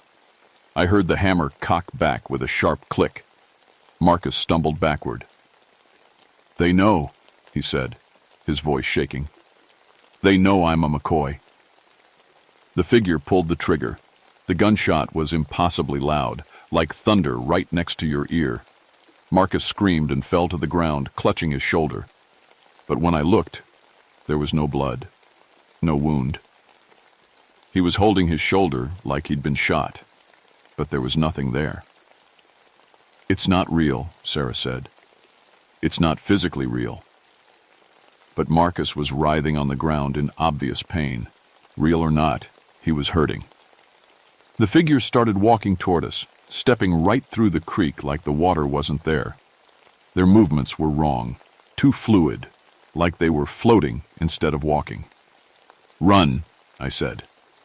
We grabbed Marcus under the arms and hauled him to his feet. He could barely walk, still clutching his shoulder, but we managed to get him moving. Behind us, I could hear the hollow-eyed figures coming through the brush, branches snapping, leaves rustling, but no footsteps. We made it back to the trail and kept going until we reached my truck. Marcus collapsed in the back seat, sweating and shaking. "The pain's real," Sarah said, checking his shoulder. "There's no wound, but he's experiencing real trauma." "How is that possible?" "I don't know. But whatever those things are, they have power. They can affect the living." On the drive back to my station, Marcus started, but talking in a voice that didn't sound like his own. It was older, rougher, with a mountain accent he didn't usually have. "You Hatfield scum killed my boy," he said, glaring at me with eyes that seemed to have no life in them. "Shot him down like a dog. Now it's your turn to bleed." Sarah grabbed his face, forced him to look at her. "Marcus, you're not back there. You're here in 2991. The feud is over." He blinked several times, and the strange look faded from his eyes. "What happened? Why does my shoulder hurt so much?" "You were shot," Sarah said gently, "but not really shot. It's complicated." That night, while Marcus rested at the local hospital, Sarah and I went through the historical records. What we found made everything worse. The final battle of the Hatfield-McCoy feud had taken place right where we'd encountered the hollow-eyed figures. 8 men had died beside Grapevine Creek, 5 Hatfields and 3 McCoys. According to the records, they'd shot each other down in a fury of revenge and hate. None of them survived. But what really chilled me was a note in my great-great-grandfather's diary, written just days before his death. "The hate has burned so deep in all of us that I fear it's burned away our very souls. When we die, there'll be nothing left but the anger. We'll never rest, never find peace, as long as there's McCoy blood to spill or Hatfield blood to pay for what we done." The hollow-eyed figures weren't just spirits. They were what was left of men who'd let hatred consume them so completely that it had burned away everything human about them. They were rage and vengeance given form, trapped in an eternal cycle of violence, and they weren't finished with their war. The next morning I found my truck tires slashed and a message carved into the hood with something sharp. "The debt comes due." Sarah called to tell me Marcus was missing from the hospital. The nurses said he'd walked out during the night shift, still wearing his hospital gown. They'd found it later, abandoned by the creek where we'd encountered the hollow-eyed figures. I drove out there alone, against every instinct I had. The morning was clear and cold, with frost still on the grass. But as I got closer to Grapevine Creek, the air grew thick and heavy, and I started seeing things that couldn't be there. Smoke rising from chimneys of houses that had burned down 100 years ago. Horses tied to trees that were just saplings in the 1880s. Children playing in yards that were now overgrown with kudzu. The past was bleeding through. I found Marcus standing in the creek, water up to his waist, staring at something I couldn't see. His eyes had that empty look again, and when he spoke, it was in that old mountain voice. "Been waiting for you, Johns," he said. "Time to finish what we started." "Marcus, it's me, Sam. You know me." He turned, and for a moment I saw his real self underneath the possession. "Sam, you have to stop them. They're using me to get to you. They want to restart the feud, keep the killing going forever." Then his face changed again, became hard and cruel. "Your great-grandfather murdered my boy, shot him in the back while he was running away. Coward's way to kill." "That was over 100 years ago," I said, wading into the creek toward him. We don't have to keep paying for what our ancestors did. Blood calls for blood, Marcus said in that voice that wasn't his. Always has. Always will. He pulled out a knife, an old hunting knife with a bone handle that looked like it had been made in the 1800s. I had no idea where he'd gotten it. Marcus, fight it. You're stronger than they are. For a moment, his real voice came through. I can't. They're in my head, showing me things. Terrible things. Sam, my family. They killed so many of yours. I can feel their guilt, their shame. It's eating me alive. The hollow-eyed figures started materializing around us, first as shadows in the water, then as solid shot. Apes standing on the banks, 5 on one side, 3 on the other, the same ones who'd died here in 1888, still fighting their war. Look at them, Sam, Sarah's voice called from somewhere behind me. I turned and saw her standing on the bank holding an old photograph. Really look at them. I studied the faces, or the places where faces should have been. The hollow spaces weren't empty. They were full of something dark and writhing, like smoke made of pure hatred. They're not my ancestors, I realized. They're not Marcus's family either. They're what's left when you let hate burn away everything human about you. The figure that had been my great-great-grandfather stepped forward. When it spoke, its voice came from that hollow space where its mouth should be. You carry our blood, boy. Our anger, our need for revenge. You feel it, don't you? The rage when you look at that McCoy. I did feel it. Standing there looking at Marcus, I felt a deep, burning anger that had nothing to do with anything he'd done. It was old anger, inherited anger, passed down through generations like a curse. Yes, I said, I feel it. Then take the knife, finish what we started. End the McCoy line forever. Marcus held out the knife, his hand shaking. His eyes were pleading with me to take it, to end his suffering. I understand now, I said, reaching for the knife. I understand what you are. But instead of taking the blade, I grabbed Marcus's wrist and pulled him toward me. You're not my ancestors, I said to the hollow-eyed figures. You're what my ancestors became when they chose hate over humanity. You're the worst parts of them. The parts that should have died with their bodies. The figures started moving toward us, raising their rifles. Marcus, I said, shaking him hard, remember who you are. Remember your real family, your wife, your daughter. They're waiting for you. Sarah. His own voice, weak but real. That's right, Sarah's waiting. The living Sarah, not these ghosts. The spell broke. Marcus dropped the knife and collapsed against me, and I dragged him toward the bank, as the hollow-eyed figures let out a sound like wind through a graveyard. Sarah helped pull him out of the water. We need to get out of here, now. But the figures were all around us, blocking every path. They raised their rifles, and I could hear the hammers clicking back. Wait, I said, standing up slowly. I'm the last Hatfield in these mountains. You want to end this? Then end it with me. Let the McCoy go. The figures lowered their weapons slightly. But first, you need to know something. The feud didn't end because one side won. It ended because people got tired of dying, tired of losing their children and their fathers and their brothers to stupid pride. I pulled out a piece of paper I'd brought with me, a petition signed by every Hatfield and McCoy descendant in the area, something Sarah and I had organized years ago for a peace memorial. This is what your descendants chose, I said. Peace, forgiveness, an end to the killing. The hollow-eyed figures started to flicker, like bad television reception. You're not my ancestors anymore. You're just hate without purpose, anger without meaning. You've forgotten everything that made you human. One by one, they began to fade. But the one that had been John C. Hatfield remained, its hollow face fixed on me. The blood remembers, it said in a voice like wind through dead leaves. Maybe, I said, but the heart can choose to forget. It raised its rifle one last time, aimed directly at my chest. For a moment, I thought it was going to shoot.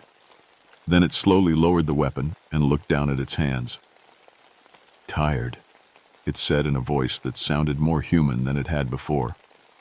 so tired of the anger. Then let it go, I said gently. Let it all go. The figure looked up at me, and for just a moment I saw something in those hollow spaces. Not eyes, but something like peace. Then it faded away like morning mist, taking the sound of gunshots and angry voices with it. The creek was just a creek again. The forest was just a forest. And Marcus was just Marcus, shivering in my arms and asking what happened. Marcus doesn't remember much about being possessed, which is probably a blessing. He went back to Kentucky and took a teaching position at a small college, but he sends me Christmas cards every year. We've never talked about what happened at Grapevine Creek, but sometimes his cards include news about McCoy family reunions and heritage festivals. I think he understands what we accomplished up there. Sarah wrote a paper about the incident for the Journal of Paranormal Research. She called it Generational Trauma and Spiritual Manifestation in Post-Conflict Environments. Most people who read it think it's fiction. The Park Service established the Hatfield-McCoy Reconciliation Memorial at Grapevine Creek the following year. It's a simple stone marker with the names of all the people who died during the feud, both families together. The inscription reads, "In memory of those who died and in hope for those who choose to live in peace." I still patrol Bear Wallow, and I still see things sometimes. Glimpses of movement in the trees, shadows that don't match any living thing. But they're different now, not angry, just present, like echoes of the past that have learned to live with the present. 3 months after the incident, I got a call from a woman named Janet Morrison in Tennessee. Her family had been feuding with their neighbors for 30 years over a property line dispute. Recently, people had started reporting strange sightings around the contested land, figures that watched from the woods, voices arguing in the night. "I heard you dealt with something similar," she said. "My grandmother says the hate in families can outlive the people carrying it. Says it's she who shats, and gets so strong it takes on a life of its own." I drove down to Tennessee that weekend. The work isn't easy, and it doesn't always end well. Hatred runs deep in these mountains, passed down, through generations like heirloom jewelry or family recipes. Sometimes it's too strong, too embedded in people's sense of who they are. But sometimes, more often than you'd think, people are ready to let go of anger that was never really theirs to begin with. I've learned that the dead don't haunt us as much as we haunt ourselves. The hollow-eyed figures weren't really my ancestors. They were the shadows cast by inherited anger, rage that had been passed down so long it had forgotten its original purpose. The real ghost isn't some spirit wandering the earth. It's the hate we carry for reasons we can't even remember, the anger we feel toward people we've never met for things that happened before we were born. But here's the thing about ghosts. They only have the power you give them. And sometimes, if you're very brave and very tired of being haunted, you can choose to let them go. The mountains are peaceful now, most days, but I still keep my radio close and my eyes open. Because somewhere in these hills, other families are carrying other grudges, other inherited anger that might be growing stronger than the people carrying it. And when that happens, they'll need someone who understands that the real enemy isn't the living or the dead. It's the hate that stands between them, hollow-eyed and hungry, waiting to devour another generation. That's why I keep doing this work. That's why I keep climbing these mountains, walking these trails, watching these valleys. Because somebody has to stand guard against the ghosts we make of our own anger. And somebody has to remember that peace is always possible, even in the deepest, darkest places where the worst of us goes to hide.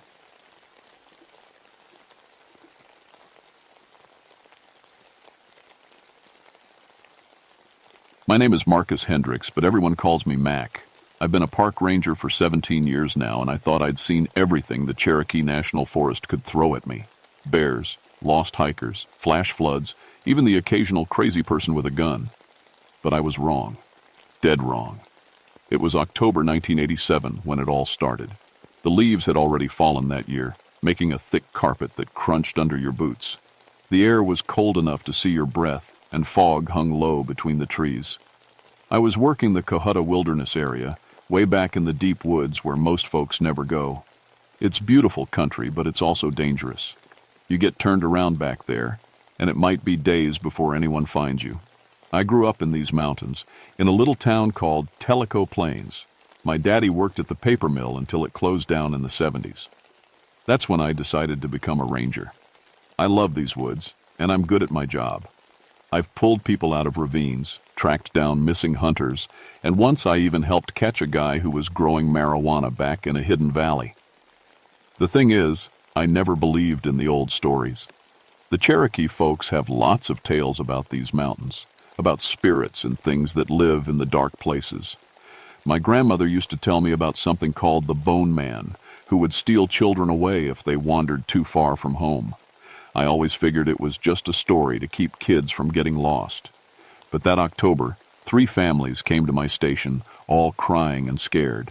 Their kids had gone missing during day hikes. 3 different kids, 3 different days, but all in the same general area, near some old stone piles the Cherokee built long ago. The first was a little girl named Sarah, only 8 years old. Her parents said she was right behind them on the trail one minute and gone the next. They called, but no answer. The second was a boy named Tommy, age 10. Same thing. There one second, vanished the next. The third was a girl named Rebecca, 11 years old. Her older brother said she'd just stepped behind a tree and never came back out. I called in the search and rescue teams. We had dogs, helicopters, volunteers from 3 counties. I've coordinated dozens of searches before, and we usually find people within a day or 2. But this was different. The search dogs would track the kids' scent to these old stone piles. Then they'd just stop. The dogs would whine and back away, like something scared them. And there was something else strange. In all 3 spots where the kids disappeared, we found their footprints in the soft dirt. But the prints just ended at the stone piles. Not like they'd been picked up or dragged away. They just stopped, like the kids had vanished into thin air. I tried to stay positive for the families, but after 5 days of searching, I was getting worried.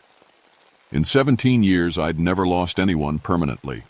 These were good kids from good families, not the type to run away. And the area where they'd disappeared wasn't that big, maybe 5 square miles of forest. We should have found something by now. That's when Joseph Crow Feather showed up at my station. Joseph was an elder from the Cherokee Nation, probably in his 70s. He had long gray hair and wore an old denim jacket with tribal patches. He walked with a carved wooden cane, but his eyes were sharp as a hawk's. "Ranger Hendricks," he said, "we need to talk about what's taking these children." I offered him coffee, and we sat in my office. Outside, the search teams were still combing the woods, but I had a feeling they wouldn't find anything. "Those stone piles where the kids disappeared," Joseph said, "they're not just old Cherokee markers. They're warning signs. They mark the places where something evil lives." I've always tried to be respectful of Cherokee beliefs, but I needed facts, not stories. "Mr. Crowfeather, I understand you're concerned, but we're dealing with a criminal investigation here. Someone took those kids." Joseph shook his head. "Not someone, something. We call it Nvi, the bone collector. It's been taking children from these mountains for more than 150 years. He told me the story. Long ago, during the Trail of Tears, there was a Cherokee medicine man who lost his own children when the soldiers forced the tribe to leave. The pain and anger drove him mad, and he turned to dark magic to get revenge. He made a deal with evil spirits to give him power over the dead. But the magic changed him, turned him into something that wasn't human anymore. The bone collector feeds on innocence, Joseph explained. It takes children and steals their life force, their spirits. The children don't die right away. They're trapped between worlds while it slowly drains them. The bones you'll find are all that's left when it's done. I wanted to dismiss it all as superstition, but something about Joseph's voice made me listen. He wasn't trying to scare me or get attention. He was genuinely afraid. "If this thing is real," I said, "how do we stop it?" "You don't fight it with guns or dogs," Joseph said. "It's not fully in our world anymore. But there are ways to protect yourself if you know how." He reached into his jacket and pulled out a small leather pouch filled with herbs and something that looked like sage. "Burn this if you see it," he said. "And whatever you do, don't let it touch you directly. It can drain your life force just like it does to the children. I took the pouch, even though I felt silly doing it. Where do you think it's hiding? Joseph pointed toward the map on my wall. There's a cave system about 2 miles past where the last child disappeared. The old ones always said that's where the bone collector lives. If those children are still alive, that's where you'll find Tot. Hem. After Joseph left, I sat in my office for a long time staring at the map. The cave system he'd pointed to was in a part of the forest I rarely patrolled. It was rough country, full of deep ravines and thick brush, but if there was even a chance the kids were alive. I was getting ready to head out when my radio crackled. It was Deputy Sheriff Mike Collins, and he sounded shaken. Mac, we found something you need to see. It's about a 1/4 mile past the third stone pile near that big oak tree. You need to get down here now. I drove my truck as far as the forest road would take me, then hiked the rest of the way.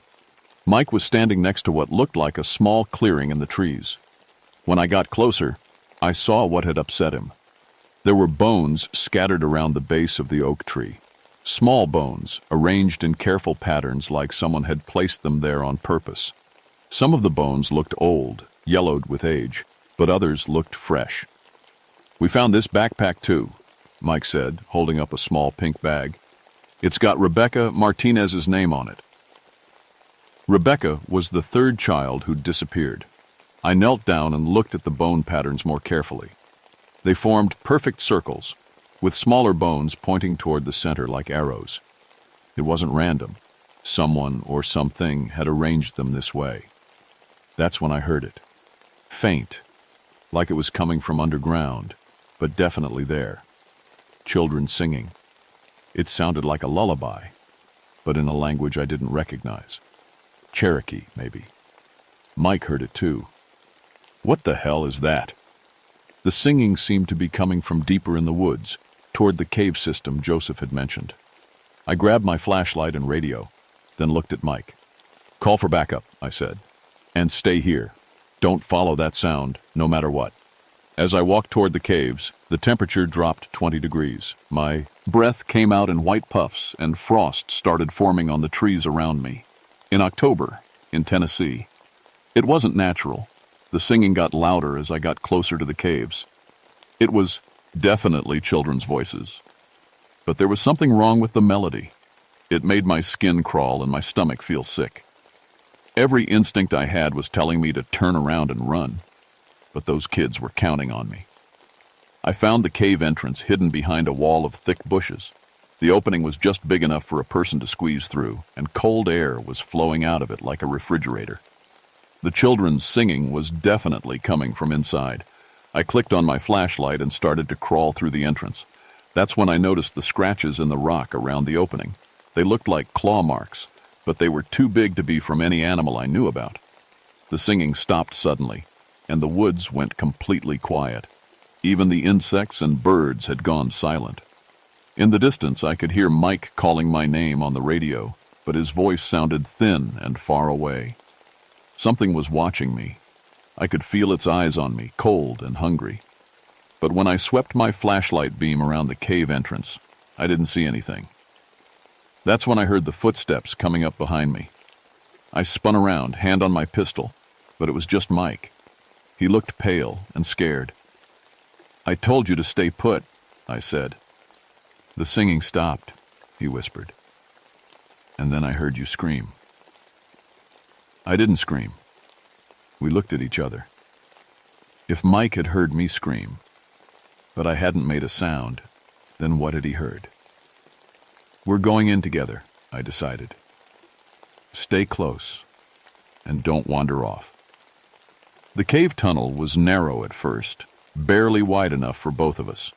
Our flashlight beams cut through the darkness ahead, but they didn't seem to reach very far. The air was getting colder with every step, and our breath was forming white clouds. After about 50 yards, the tunnel opened up into a larger chamber. Our lights revealed a space about the size of a small room, with several other tunnels leading off in different directions. But what made us both stop and stare were the things arranged around the chamber walls. Children's belongings, dozens of them, backpacks, shoes, toys, pieces of clothing. Some looked recent, but others were clearly very old. There was a wooden toy horse that might have been from the 1800s, and a leather doll that was falling apart with age. "Jesus Christ," Mike whispered. In the center of the chamber, someone had arranged more bones in those same circular patterns. But these bones were different. They were polished white, like they'd been cleaned and cared for. And in the very center of each circle was a small skull. That's when we heard the children again. But this time, they weren't singing. They were crying. The sound was coming from the tunnel on our left. Mike grabbed my arm. "Mac, we need to call for backup. This is way bigger than just 3 missing kids." He was right, but my radio wasn't getting any signal this deep underground. And those children were crying for help somewhere in the darkness ahead. "5 more minutes," I said. "If we don't find them in 5 minutes, we go back and call for help." The tunnel sloped downward, and the crying got louder. But there was something else now, too. A smell like rotting meat and old bones. It made both of us gag. The tunnel opened up into an even larger chamber, and this time our flashlight beams revealed something that made my blood freeze. 3 children were sitting against the far wall, but they weren't moving. Sarah, Tommy, and Rebecca. I recognized them from the photographs their parents had given me. They were alive, because I could see them breathing, but their eyes were closed and they looked like they were sleeping, or unconscious. "Kids," I called out. "Can you hear me?" None of them responded. As we got closer, I could see that they were pale, almost white, like all the blood had been drained out of them. Their lips were blue, and their breathing was so shallow I had to look closely to see their chests moving. Mike knelt down next to Sarah and gently shook her shoulder. Sarah, can you wake up?" Her eyes opened for just a second, and she looked at us. But her eyes were completely white, no color at all, like cataracts. She tried to say something, but only a whisper came out. "Cold," she said. "So cold." That's when I realized the children were sitting in the middle of another one of those bone circles. But this circle was bigger than the others, and the bones looked fresh. Human bones, adult-sized. "We need to get them out of here right now," I said. I reached down to pick up Sarah, but the moment my hands touched her, pain shot through my arms like electricity. Not just pain. It felt like something was trying to pull the life right out of me. I jerked my hands back and staggered backward. Mike tried to grab Tommy, and the same thing happened to him. The kid was like a live wire, but instead of electricity, he was somehow draining our energy. "What the hell is wrong with them?" Mike asked. Before I could answer, we heard footsteps echoing from one of the other tunnels. Slow, deliberate footsteps, like someone very large was walking toward us. But there was something wrong with the sound. It was too heavy, like the footsteps were made by something much denser than a human being. Our flashlight beams swept toward the sound, and that's when we saw it. The thing that came out of the tunnel was tall, maybe 8 feet, and thin like a skeleton. But it was wearing the rotted remains of what looked like Cherokee ceremonial clothes. Feathers and beads hung from its shoulders, and around its neck was a necklace made of small white objects that I realized were human teeth. Its face was mostly bone, with just scraps of dried skin hanging from the skull. Where its eyes should have been, there were 2 black holes that seemed to suck in our flashlight beams. And its hands were just bone, with long fingers that ended in sharp points like claws. It was the bone collector, and it was looking right at us. The thing opened its mouth and let out a sound that wasn't quite a scream and wasn't quite a laugh. The sound echoed off the cave walls and seemed to go right through our bones. Both Mike and I stumbled backward, but the creature moved toward us with impossible speed. Mike drew his pistol and fired 3 shots center mass. I heard the bullets hit, but they didn't slow the creature down at all. It reached out with one skeletal hand toward Mike's face. "Don't let it touch you!" I yelled, remembering Joseph's warning. Mike ducked and rolled to the side, but he wasn't fast enough. The creature's fingers brushed against his shoulder and Mike screamed. Not a normal scream. A sound of pure agony, like his soul was being ripped apart. In seconds, Mike's hair went from brown to white. His face aged 20 years, and his body started to shrivel up like a plant in the desert. The creature was draining his life force, just like Joseph had said. I grabbed the leather pouch Joseph had given me and dumped the contents on the cave floor. Then I pulled out my lighter and set the herbs on fire. The cave filled with thick, white smoke that smelled like burning sage. The creature let out another horrible sound and jerked its hand away from Mike. The smoke seemed to hurt it, or at least annoy it. It stepped backward into the shadows, but I could still see those black eye holes watching us.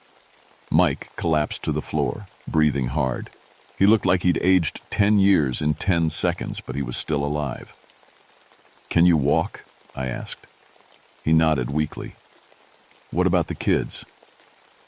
I looked at Sarah, Tommy, and Rebecca. They were still unconscious, still sitting in that bone circle. But now I understood what was happening to them. The creature was slowly draining their life force, keeping them alive, but taking their energy bit by bit.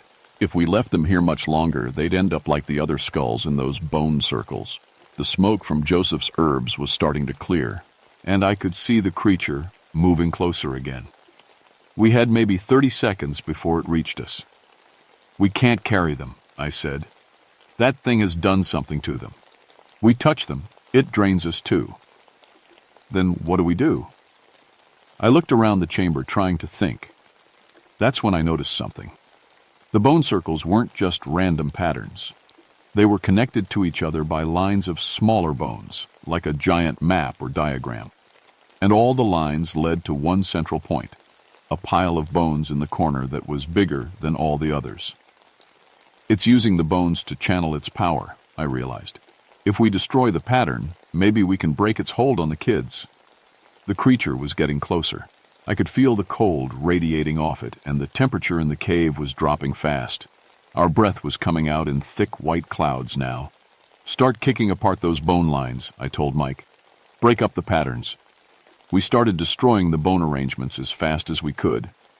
The creature let out another horrible sound and moved toward us faster, but every time we broke up part of the pattern, it seemed to get weaker. When we destroyed the central bone pile, the creature actually staggered backward.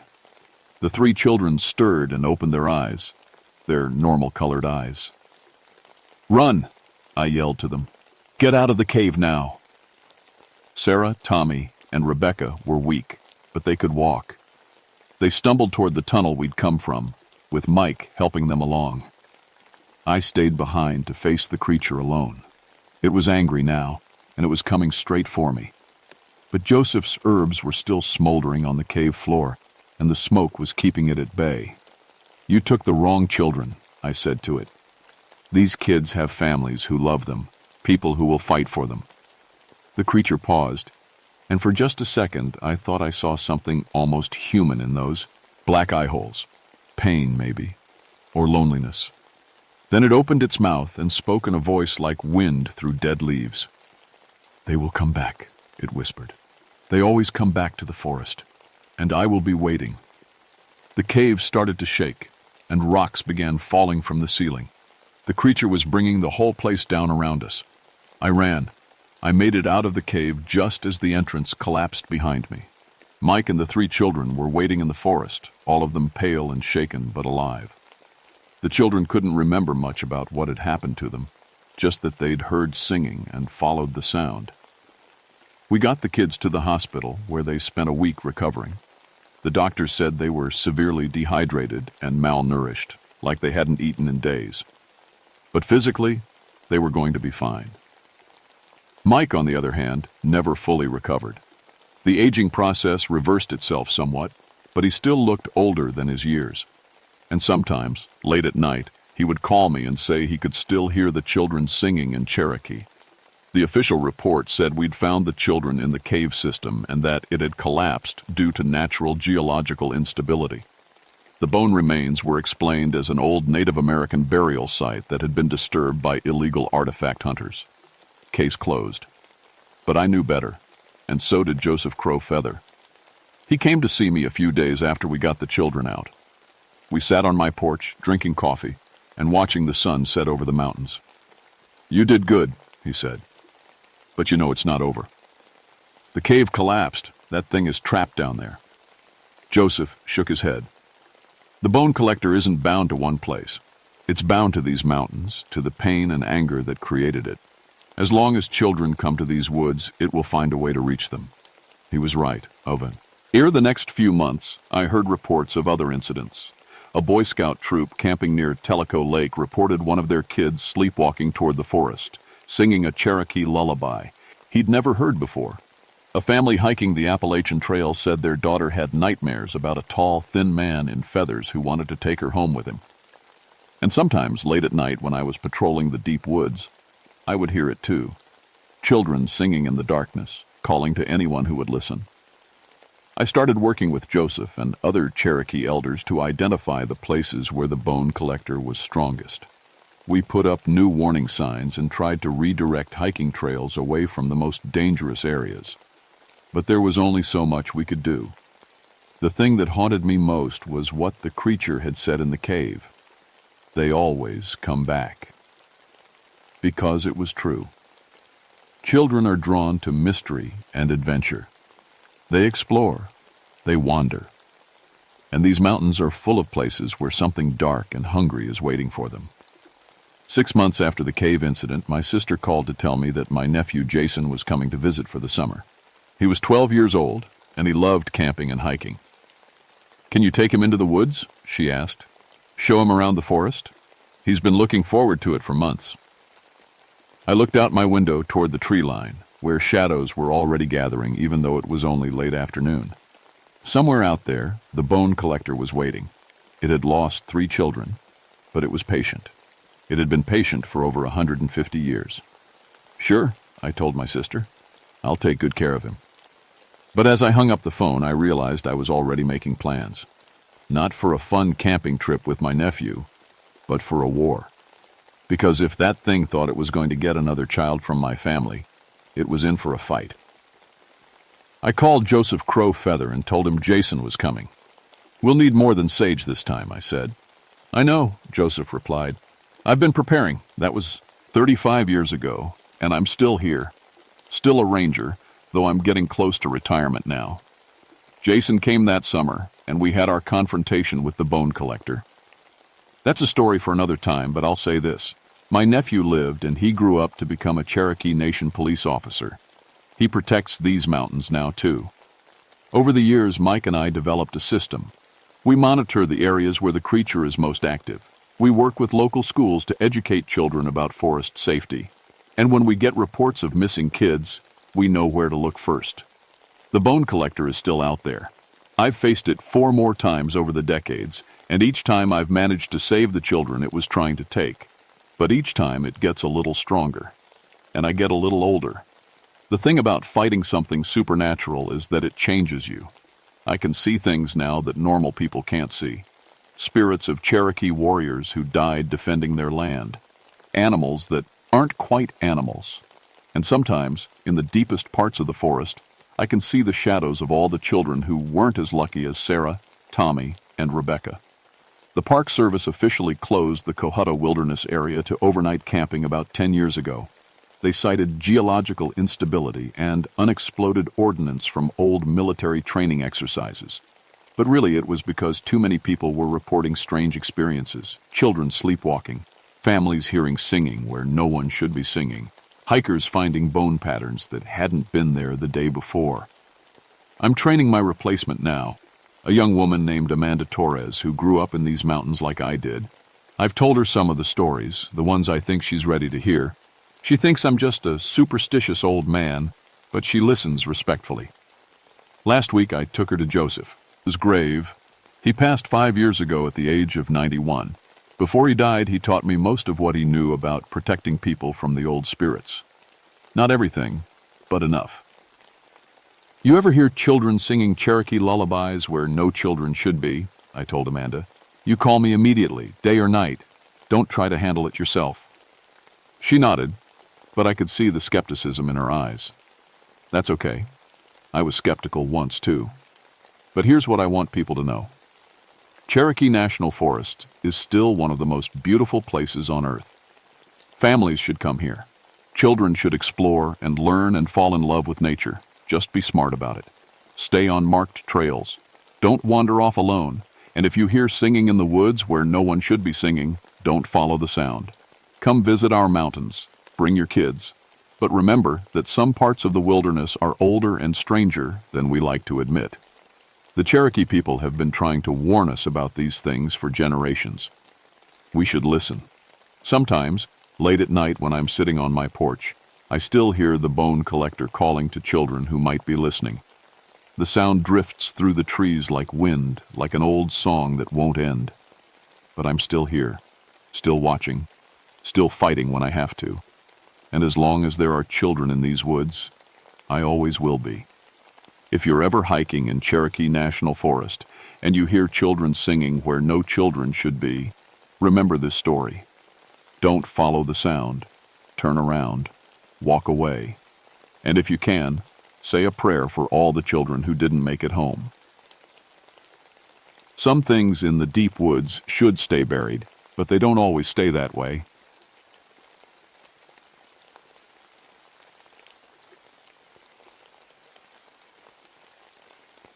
My name is Elizabeth Calloway, but everyone calls me Liz. I've been a park ranger for 14 years now, working the mountains of West Virginia. Before that, I spent 5 years as a state police detective. I've seen plenty of bad things: murders, missing kids, drug dealers hiding in the woods, but nothing prepared me for what happened in January of 1983. I grew up in these mountains. My grandma used to tell me stories about the old mining days when men would disappear in the tunnels and never come back. She lived through the disasters of the 1930s, when whole families starved during the worst winters anyone could remember. Hunger makes people do terrible things, Lizzie, she'd say. Things they'd never think of when their bellies are full. My specialty is missing persons cases. When someone gets lost in the Monongahela National Forest, they call me. I know every trail, every cave, every dangerous drop-off for miles around. In 14 years, I've found 23 missing people. Some were alive, some weren't. But their families always got answers. That was my job, bringing people home one way or another. I'm raising my daughter Sarah on my own. She's 8 now, smart as a whip, loves to hike with me when she can. After her daddy left when she was 3, it's just been me and her against the world. She's the reason I'm good at my job. I think about how I'd feel if she went missing, and I never stop looking. People around here have always told stories about things in the woods. Wendigo tales, mostly. Old Native American legends about cannibals who turned into monsters during harsh winters. I never put much stock in that stuff. Wendigo stories were just frontier explanations for cannibalism during harsh winters. I'd tell anyone who'd listen. When people are starving and desperate, they do things they never thought possible. The monster stories just made it easier to live with. But January 1983 was different. The worst blizzard in 50 years hit West Virginia right after New Year's. Temperature dropped to 25 below zero. Snow piled 8 feet deep in some places. The wind never stopped howling, day or night. Roads became impassable. Even the helicopters couldn't fly in that weather.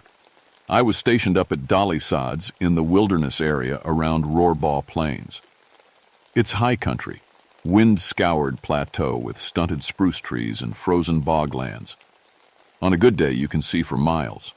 But during that blizzard, you couldn't see 10 feet in front of your face. The radio crackled with static most of the time. Atmospheric conditions made communication nearly impossible. I was essentially cut off from the outside world, stuck in a warming shelter we'd set up at the trailhead. That's when the call came in. 6 college kids from West Virginia University had gone cross-country skiing 3 days earlier. They were supposed to be back by Sunday night. It was now Wednesday morning, and their emergency beacon had activated Monday evening, then went silent. Their parents were frantic. I knew those kids were in serious trouble. In weather like this, hypothermia could kill you in hours if you weren't prepared. And even experienced winter campers could get disoriented in a whiteout. I'd seen it before, people walking in circles until they collapsed from exhaustion. But something felt wrong from the start. The area where their beacon had activated was deep in the wilderness, miles from any trail. What were college kids doing way out there, and why had the beacon stopped transmitting so suddenly? I remember standing at my window that morning watching the snow blow sideways across the parking lot. The coffee in my cup had gone cold, but I didn't notice. All I could think about were 6 young people, maybe not much older than my Sarah Wub, would be someday lost somewhere in that frozen wasteland. I had no idea what was waiting for me out there in the snow. I couldn't wait for backup. The storm was getting worse, and those kids had been missing too long already. I loaded my snowshoes, emergency gear, and survival supplies into my pack. The warming shelter would have to manage without me. The ski tracks were easy to follow at first, 6 sets side by side heading north toward the deep woods. These kids knew what they were doing. Their tracks were straight and confident. But after about 2 miles, something strange happened. The tracks started to split up. One set veered sharply to the left, heading toward a cliff face that dropped 200 feet. Another set went straight up a slope so steep I had to use my hands to climb it. The other 4 tracks scattered in different directions, as if the group had suddenly panicked and run. That didn't make sense. Experienced skiers don't split up in a blizzard. You stay together, no matter what. That's Survival 101. The wind was howling so loud I could barely hear myself think. My face mask kept freezing over, forcing me to stop every few minutes to scrape ice off the breathing holes. The cold was like nothing I'd ever felt. It went right through my winter gear and settled in my bones. After following the scattered tracks for an hour, I noticed something else that bothered me. There were no animal tracks anywhere. In 14 years of winter rescues, I'd always seen signs of wildlife, deer prints, rabbit tracks, even mice trails in the snow. But here, nothing. It was like every living creature had fled the area. My radio was picking up strange signals too. Instead of the usual emergency frequencies, I kept hearing old AM radio shows from the 1940s. Big band music, radio dramas, news reports about World War II. The static would clear for a few minutes, letting these ghostly voices through, then fade back to white noise. I found their camp just before noon, or what was left of it. The skis and poles were arranged in a perfect circle around a frozen campfire. Not dropped or scattered like you'd expect from people in a panic. Arranged, like someone had deliberately placed them there. But there were no footprints leading away from the circle. No human tracks at all. Inside the circle, the snow was stained dark red. A lot of blood, frozen solid in the cold. But no bodies. I called out, hoping someone might hear me over the wind. "Hello, Park Service? Can anyone hear me?" The wind died down for just a moment, and in that silence, I heard something that made my blood freeze. A low, hungry growling sound coming from somewhere in the trees around me. Not like any animal I'd ever heard before. It sounded almost human. "Hello?" I called again, louder this time. The growling stopped. The silence that followed was worse than the noise. I started searching in wider circles around the camp, looking for any sign of where the students had gone. That's when I found the first body. It was hanging upside down from a pine tree, about 50 yards from the camp. A young woman, maybe 19 or 20 years old. She'd been there for at least a day, frozen solid by the cold. Her face was locked in an expression of absolute terror, eyes wide open, mouth stretched in a scream that would never end. But that wasn't the worst part. The worst part was what had been done to her. Someone, or something, had torn open her throat and chest. The wounds were too big to be from any animal I knew, and the way the flesh was torn, with clean bite marks along the edges. Those were human teeth. But the jaw that made those marks would have to be impossibly large. I'd seen plenty of death in my time as a cop, but this was different. This was savage, hungry, like whatever killed her had been starving. My hands were shaking as I reached for my radio. I had to report this, had to get help up here, but all I got was static, broken by those ghostly 1940 radio shows. That's when I heard footsteps in the snow behind me. I spun around, hand on my service weapon. Nothing there, just wind-blown snow and dark trees. But I could have sworn I heard something walking just at the edge of my vision. "Who's there?" I shouted. A voice answered from somewhere in the woods, a young man's voice, terrified and pleading. "Help me, please. It took the others. I'm so cold." I started toward the voice, but stopped when I realized something was wrong. The voice was coming from 3 different directions at once, and it kept repeating the same words, exactly the same way, like a broken record. "Help me, please. It took the others. I'm so cold." That's when I knew I wasn't dealing with a normal situation. Whatever was out there in the woods, it wasn't human, and it was hunting me. I didn't sleep that night. I set up an emergency shelter near the tree line where I could watch the woods and still have an escape route. Every few hours, I'd hear that voice calling for help from different directions. Sometimes it was the young man. Sometimes it was a girl, crying for her mother. Once it sounded like a child, a voice that reminded me of my Sarah. That one nearly broke me. I actually started walking toward it before I caught myself. By morning, I'd found 2 more bodies. Both had been killed the same way.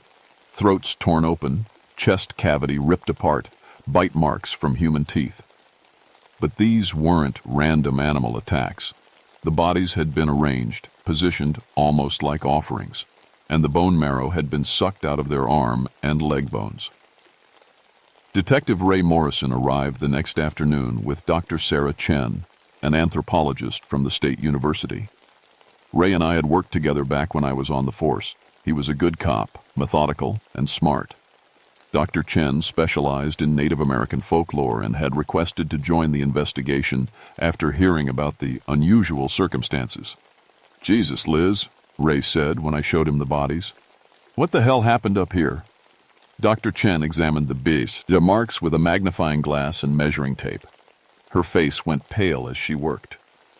"The jaw structure would have to be at least 30% larger than a normal human's," she said quietly. "And look at the canine teeth marks. They're elongated, almost like fangs." "You're saying this was done by a person?" Ray asked. "I'm saying it was done by something that used to be a person," Dr. Chen replied. "There are similar cases in the historical records. The 1890s logging camps, about 10 miles from here. Workers started disappearing during a particularly harsh winter. When they found the camp foreman, Jeremiah Pike, he was in a cabin with the remains of 5 other men. He'd been eating them." Ray looked skeptical. "And you think Pike is still alive?" "Not alive," Dr. Chen said, "but not exactly dead either. According to Ojibwe tradition, people who resort to cannibalism during extreme hunger can undergo a transformation. They become wendigos, creatures of eternal hunger that can never be satisfied." That night, the thing in the woods got bolder. We heard it moving around our camp just outside the circle of firelight. Footsteps that were too heavy to be human, but with a rhythm that was almost like walking. Ray had his pistol drawn, but I could see his hands shaking. "What do we do if it comes into camp?" "We run," Dr. Chen whispered. "Wendigos are impossibly strong and fast. Our only chance is to avoid direct confrontation." Around midnight, the footsteps stopped. The silence was worse than the noise had been. Then we heard breathing right outside our tent. Deep, raspy inhalations that sounded like air being sucked through torn flesh. "It's right there," Ray mouthed silently, pointing at the tent wall. The breathing continued for what felt like hours, but was probably only minutes. Then we heard a sound that made my blood freeze. A low, rumbling voice, speaking words in a language I didn't recognize. But somehow, I understood what it was saying. It was talking about hunger, about the taste of human flesh, about how long it had been since the last feeding. The voice moved around our tent, always staying just outside. Sometimes it would scratch at the fabric with what sounded like claws. Once I saw a shadow pass across the tent wall, something tall and thin, with arms that hung down to its knees. When morning came, we found tracks in the snow around our camp. They were roughly human-shaped but huge, at least 15 inches long, and they led straight up the side of a cliff face that should have been impossible to climb. "We need to get out of here," Ray said, staring at the tracks. "Call for backup. Bring in a full search team." But Dr. Chen was examining something else she'd found. scratches in the bark of nearby trees, about 8 feet off the ground. "It's territorial marking," she said. "The Wendigo is claiming this area as its hunting ground, and based on the height of these marks, we're dealing with something at least 12 feet tall." That afternoon, Ray went missing. We were following a new set of tracks when he said he needed to check something behind a cluster of boulders. When he didn't come back after 10 minutes, Dr. Chen and I went looking for him. We found his body hanging from a tree branch, 30 feet off the ground. His neck had been snapped like a twig, but the worst part was his face.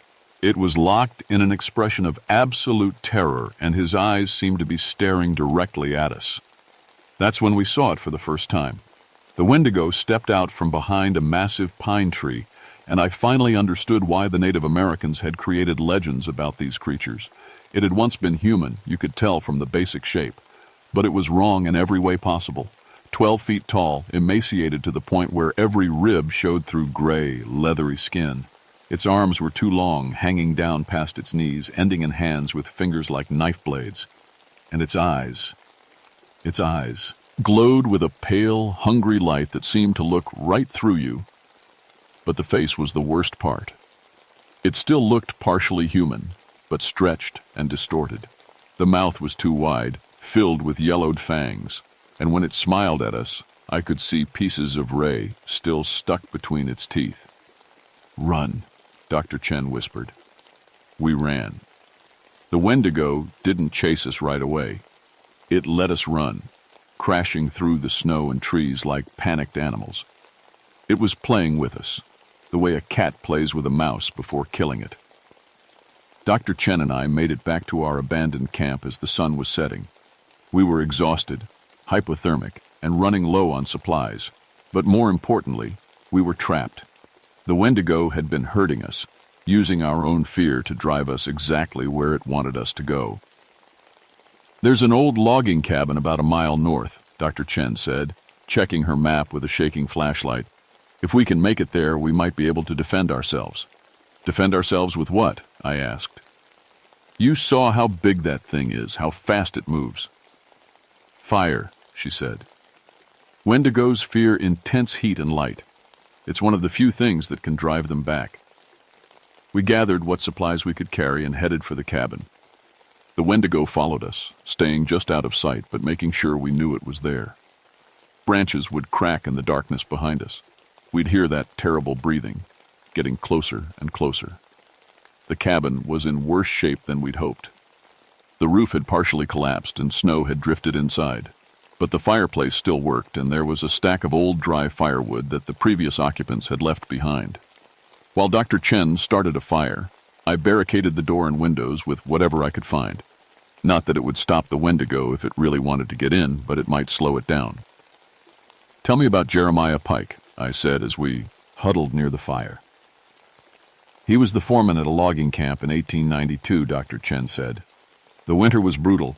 Supplies couldn't get through and the men were starving. Pike was supposed to lead them out, but instead he convinced them to wait for rescue. When food ran out, he suggested they draw lots to see who would provide for the others. Cannibalism. It started with men who had already died from cold and hunger, but Pike developed a taste for it. He began killing the other loggers, one by one. When the spring thaw came, the rescue party found him alone in his cabin, surrounded by bones and partially eaten corpses. But Pike had changed. The hunger had transformed him into something that was no longer human. And he's been out there all this time? Wendigos don't age like humans do. They go into a kind of hibernation during warmer months when prey is scarce. But during harsh winters, when people are vulnerable and isolated, they wake up. And they hunt. That's when the Wendigo started talking to us. Its voice came from right outside the cabin walls, speaking in perfect English. "Elizabeth," it said, and hearing my name in that terrible voice made my skin crawl. "I know you're in there. I can smell your fear." I grabbed my flare gun, the only weapon I had left that might actually do some damage. "I've been watching you for days," the Wendigo continued. "You remind me of someone I knew long ago, strong, determined. But everyone breaks eventually when they get hungry enough. The voice moved around the cabin, sometimes coming from the door, sometimes from the windows. "I can make this easy for you, Elizabeth. Feed me the woman, and I'll let you walk away. You can go home to your daughter. Isn't that what you want?" At the mention of Sarah, something snapped inside me. This thing had been watching me, learning about me. It knew about my daughter. "Go to hell!" I shouted. The Wendigo laughed, and the sound was like breaking glass. "I've already been there, Elizabeth. Hell is hunger that can never be satisfied. Hell is eating human flesh and want it. More. I've been in hell for 90 years. The attacks on the cabin began shortly after that. The Wendigo would charge the walls, testing our defenses. Each impact shook the entire structure. I could hear wood splintering, nails pulling loose. Between attacks, it would call to us in the voices of its victims. The college students, Ray Morrison, even my grandmother's voice, telling me to give up and let the hunger in. "Don't listen," Dr. Chen warned. "It's trying to break down your psychological defenses. Wendigos feed on despair as much as flesh." But the worst moment came when the Wendigo spoke in Sarah's voice. "Mommy, where are you? I'm so cold and scared. Please come help me." I actually reached for the door before Dr. Chen grabbed my arm. "It's not her," she said firmly. "Your daughter is safe at home. The Wendigo is lying." But hearing Sarah's voice, so perfect and frightened, nearly destroyed me. I started to understand how the Wendigo had survived so long. It didn't just kill people, it used their love and fear against them. The final assault came just after midnight. The Wendigo smashed through the barricaded door like it was made of paper. I got one shot off with the flare gun, hitting its center mass. The creature screamed and stumbled backward, its chest smoking from the burning phosphorus. But it didn't stop. It kept coming, reaching for me with those impossibly long arms. That's when I remembered something my grandmother used to say. When you can't fight the monster, become one yourself. I pulled out my emergency flares, the kind used for avalanche rescue. Military grade, hot enough to melt steel. I pulled the pins on all 6 at once and threw them directly at the Wendigo. The cabin filled with brilliant white light and choking smoke. The Wendigo's screams were inhuman, a sound like metal tearing. It stumbled backward, clawing at its eyes, till Hen crashed through the cabin wall and disappeared into the night. But I knew it would be back, and next time, I might not be so lucky. Dr. Chen and I didn't wait around to see if the Wendigo would recover from the flare attack. We hiked through the night, following an old logging road that eventually connected with the main Forest Service trail. By morning, we could see the ranger station in the distance. The official report listed the incident as an animal attack, probably a bear that had been disturbed during hibernation. Ray Morrison's death was classified as an accidental fall during the rescue operation. The missing college students were presumed dead from exposure, their bodies likely consumed by scavengers. Dr. Chen tried to include her Wendigo theory in the report, but her superiors at the university convinced her to focus on the scientific facts. The Native American folklore angle was interesting for academic purposes, they said, but not appropriate for an official investigation.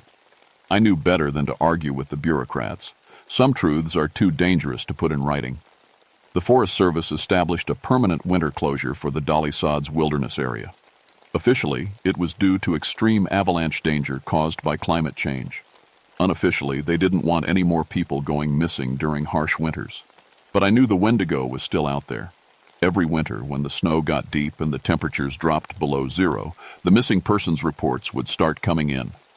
Hunters who never came home, hikers who disappeared without a trace, cross-country skiers whose emergency beacons would activate briefly, then go silent. I always volunteered for those cases. Not because I wanted to face the Wendigo again, but because I was the only one who knew what to look for. The arranged ski poles, the missing animal tracks, the voices calling for help from multiple directions. Most winters I'd find evidence of its presence. Scratch marks on trees, tracks that led up impossible slopes, campsites with blood-stained snow ranged in ritual circles. But I never saw the creature itself again. I think it learned to avoid me after our encounter in the cabin. Dr. Chen moved to Arizona after the investigation. She said she needed to get somewhere warm, where winter couldn't follow her. We exchanged letters for a few years, sharing research about similar creatures in other mountain ranges. Apparently, Wendigos weren't unique to Appalachia. Every culture that experienced harsh winters had stories about people who became monsters from hunger. As for me, I never left the mountains. Someone had to keep watch to make sure the Wendigo didn't spread beyond its territory. I developed an early warning system, a network of local hunters and forest workers who knew to report unusual animal behavior or missing wildlife. The nightmares took longer to fade. For months after the incident, I'd wake up hearing Sarah's voice calling for help, begging me to come save her from the cold. I'd have to call her school to make sure she was really safe, that the Wendigo wasn't somehow using her voice to lure me back into the woods. But the worst part was the hunger. Not physical hunger. Something deeper than that. Sometimes, during the darkest moments of winter, I'd catch myself looking at other people and wondering what they would taste like. The Wendigo had touched something inside me, planted a seed of its eternal hunger. I never acted on those thoughts, but they were there, lurking in the back of my mind like a cancer. I started seeing a therapist in Charleston, driving down there twice a month to talk about work-related stress. I couldn't tell her the whole truth, but it helped to talk about the guilt and fear. Years passed. Sarah grew up and went to college, then moved to North Carolina for a job. She'd call me every winter, worried about me being alone in the mountains during the worst weather. I always told her. To her I was fine, that I knew how to take care of myself. But I never stopped watching the woods. Every winter, when the snow got deep and the wind started howling through the trees, I'd think about Jeremiah Pike, alone in his cabin, slowly transforming from man to monster. I'd wonder if the hunger could be satisfied, or if it really was eternal. And sometimes, on the coldest nights, I'd stand at my window and look out at the dark forest, remembering the Wendigo's glowing eyes, and knowing that somewhere out there, it was still hunting. Some hungers, I learned, can never be satisfied. They just wait in the darkness, growing stronger with each passing winter, ready to consume anyone foolish enough to venture too far into the woods. If you ever find yourself hiking in the Appalachian Mountains during a harsh winter, remember this story. Pay attention to the warning signs, the absence of animal tracks, the voices calling for help from impossible directions, the feeling that you're being watched by hungry eyes. And whatever you do, never trust a voice that sounds like someone you love, calling to you from the dark woods. Because some things in this world are always hungry, and they know exactly how to use your love against you.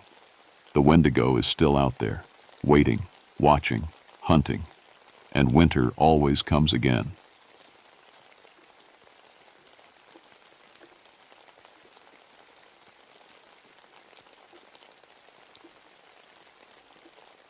My name is Dave Carpenter, and I've been a park ranger for 9 years now. When people ask me what I do, I tell them I teach kids how to survive in the wild. I show them how to make fires without matches, how to find clean water, and how to sleep under the stars without being scared.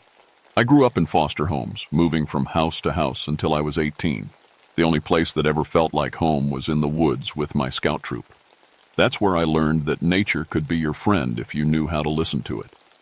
Now I work at Cranberry Wilderness in West Virginia, helping troubled kids find the same peace I found.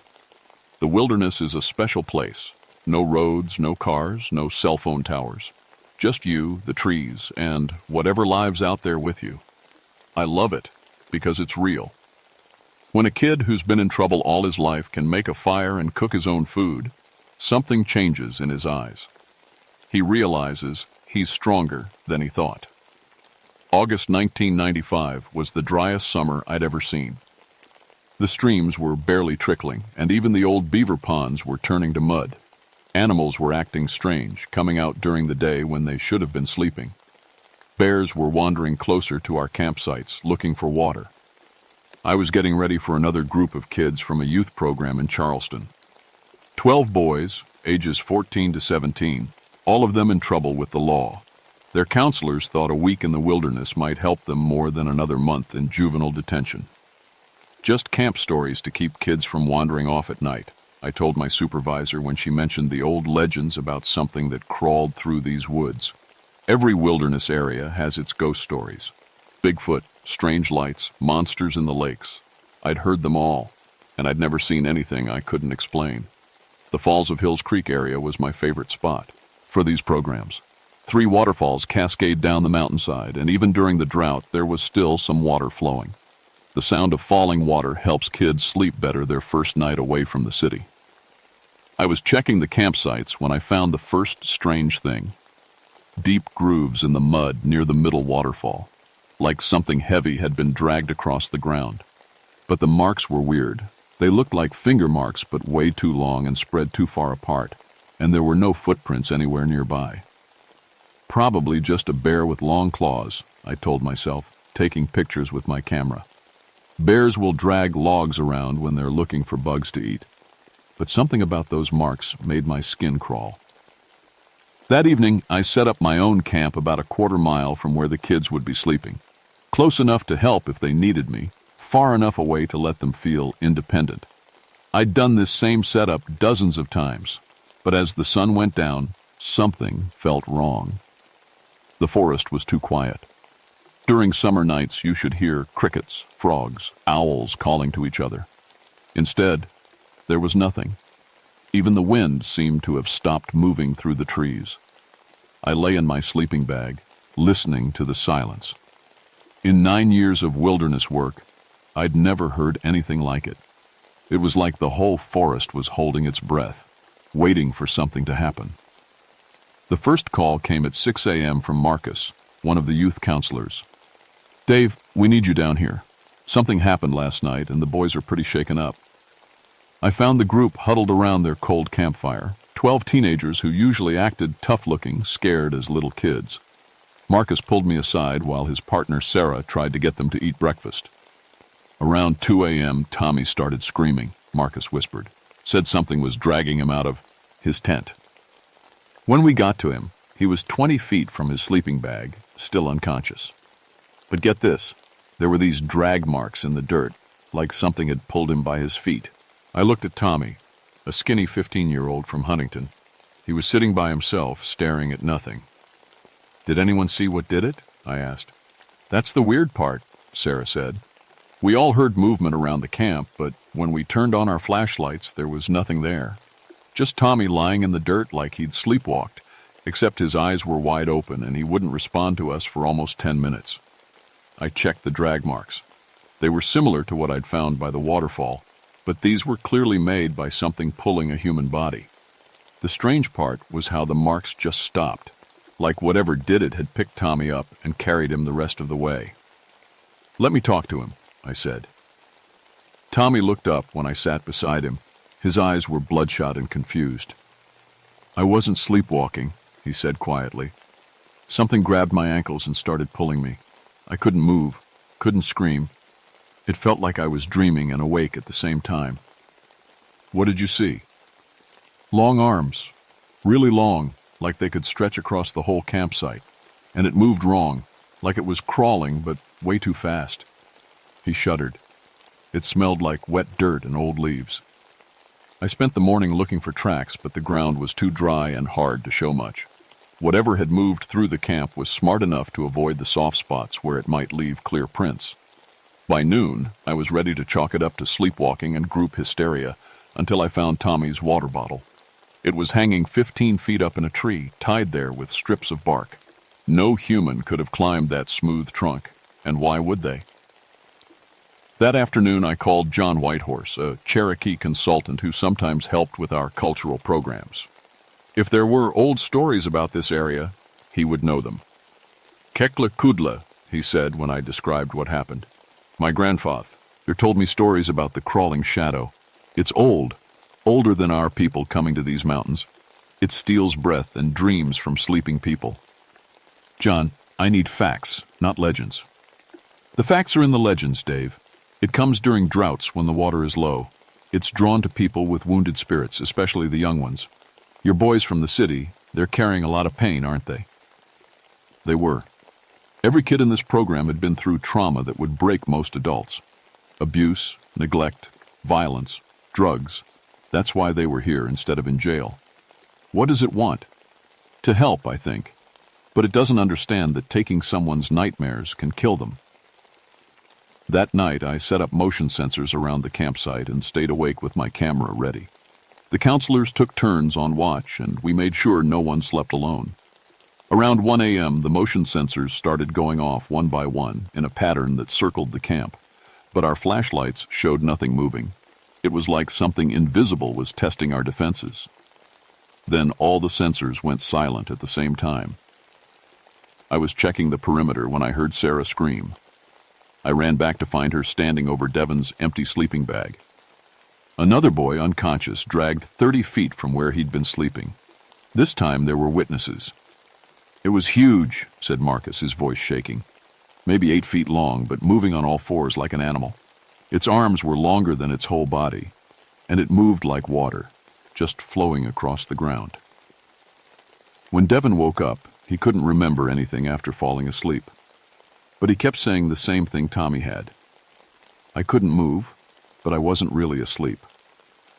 I made the decision to move the group to a different campsite, closer to the main trail where we could get help faster. But as we packed up our gear, I realized we were being watched. There, about 50 yards away in the shadow of the trees, something was crouched low to the ground. It looked almost human, but the proportions were all wrong. The arms were too long, the torso too narrow, and it was perfectly still in a way that made my skin crawl. I blinked, and it was gone. We set up the new camp near Dogway Fork, where 3 trails meet, and we could get to the parking area in an hour if we needed to. But I knew it wouldn't matter. Whatever was hunting us could move through any terrain faster than we could run. That day, I called my supervisor and asked for backup. Dr. Angela Chen, an anthropologist from West Virginia University who studied Appalachian folklore, and Dr. Michael Torres, a sleep specialist who worked with trauma victims. If this was some kind of mass hysteria, they'd figure it out. If it was something else, I'd need all the help I could get. They arrived that evening with monitoring equipment and cameras that could see in complete darkness. Dr. Chen was excited about the possibility of documenting an unknown cultural phenomenon. Dr. Torres was convinced we were dealing with a rare form of group sleep disorder triggered by the isolation and stress. I wasn't convinced of anything anymore. The boys were getting worse. During the day, they seemed normal, learning wilderness skills and even laughing sometimes. But as soon as the sun started going down, they'd all huddle together, scared to close their eyes. "It's in our dreams," Tommy told me. "Even when we're awake, we can see it moving around the edges, waiting for us to fall asleep." Dr. Torres hooked up his monitoring equipment to measure brain waves while the boys slept. What he found didn't make any sense. "Their brain patterns show they're in deep sleep, but their eyes are tracking movement," he said, staring at his computer screen. "It's like they're awake and asleep at the same time, watching something we can't see." On the third night, it took Marcus. I was reviewing the footage from Dr. Chen's infrared cameras when we heard the scream. We ran to the CA, couldn't move, couldn't scream, but I wasn't unconscious. I could see through the tent fabric as the creature lifted me effortlessly and carried me deeper into the woods. Its arms moved like liquid, stretching and contracting as it navigated through the trees. It brought me to a cave behind the main waterfall, where the walls were covered in those ancient petroglyphs. And there, in the dim light filtering through the water, I finally saw it clearly. The nightcrawler was beautiful in a terrible way. Its skin was pale and smooth like riverstone, its limbs graceful despite their impossible length. Its eyes were large and dark, and when it looked at me, I could feel it reading my thoughts, my memories, my deepest fears. Then it showed me what it had been trying to do. In the cave behind the waterfall, surrounded by 1,000-year-old drawings of the same creature that held me, I experienced something I'll never be able to fully explain. The nightcrawler didn't just communicate with me. It shared its memories, its purpose, its ancient loneliness. I saw the first humans who had encountered it, indigenous people who understood what it was trying to do. They had worked together, the creature carefully taking small pieces of trauma and pain, helping their children heal from the wounds that life in a harsh world inevitably caused. But then the people had left, and new ones came who didn't understand. They saw only a monster, something to be feared and driven away. The creature had retreated deeper into the wilderness, emerging only when it sensed children in terrible pain, trying to help the only way it knew how. "You're killing them," I managed to say, though I'm not sure if I spoke out loud or just thought it. The creature's response flooded through my mind like water.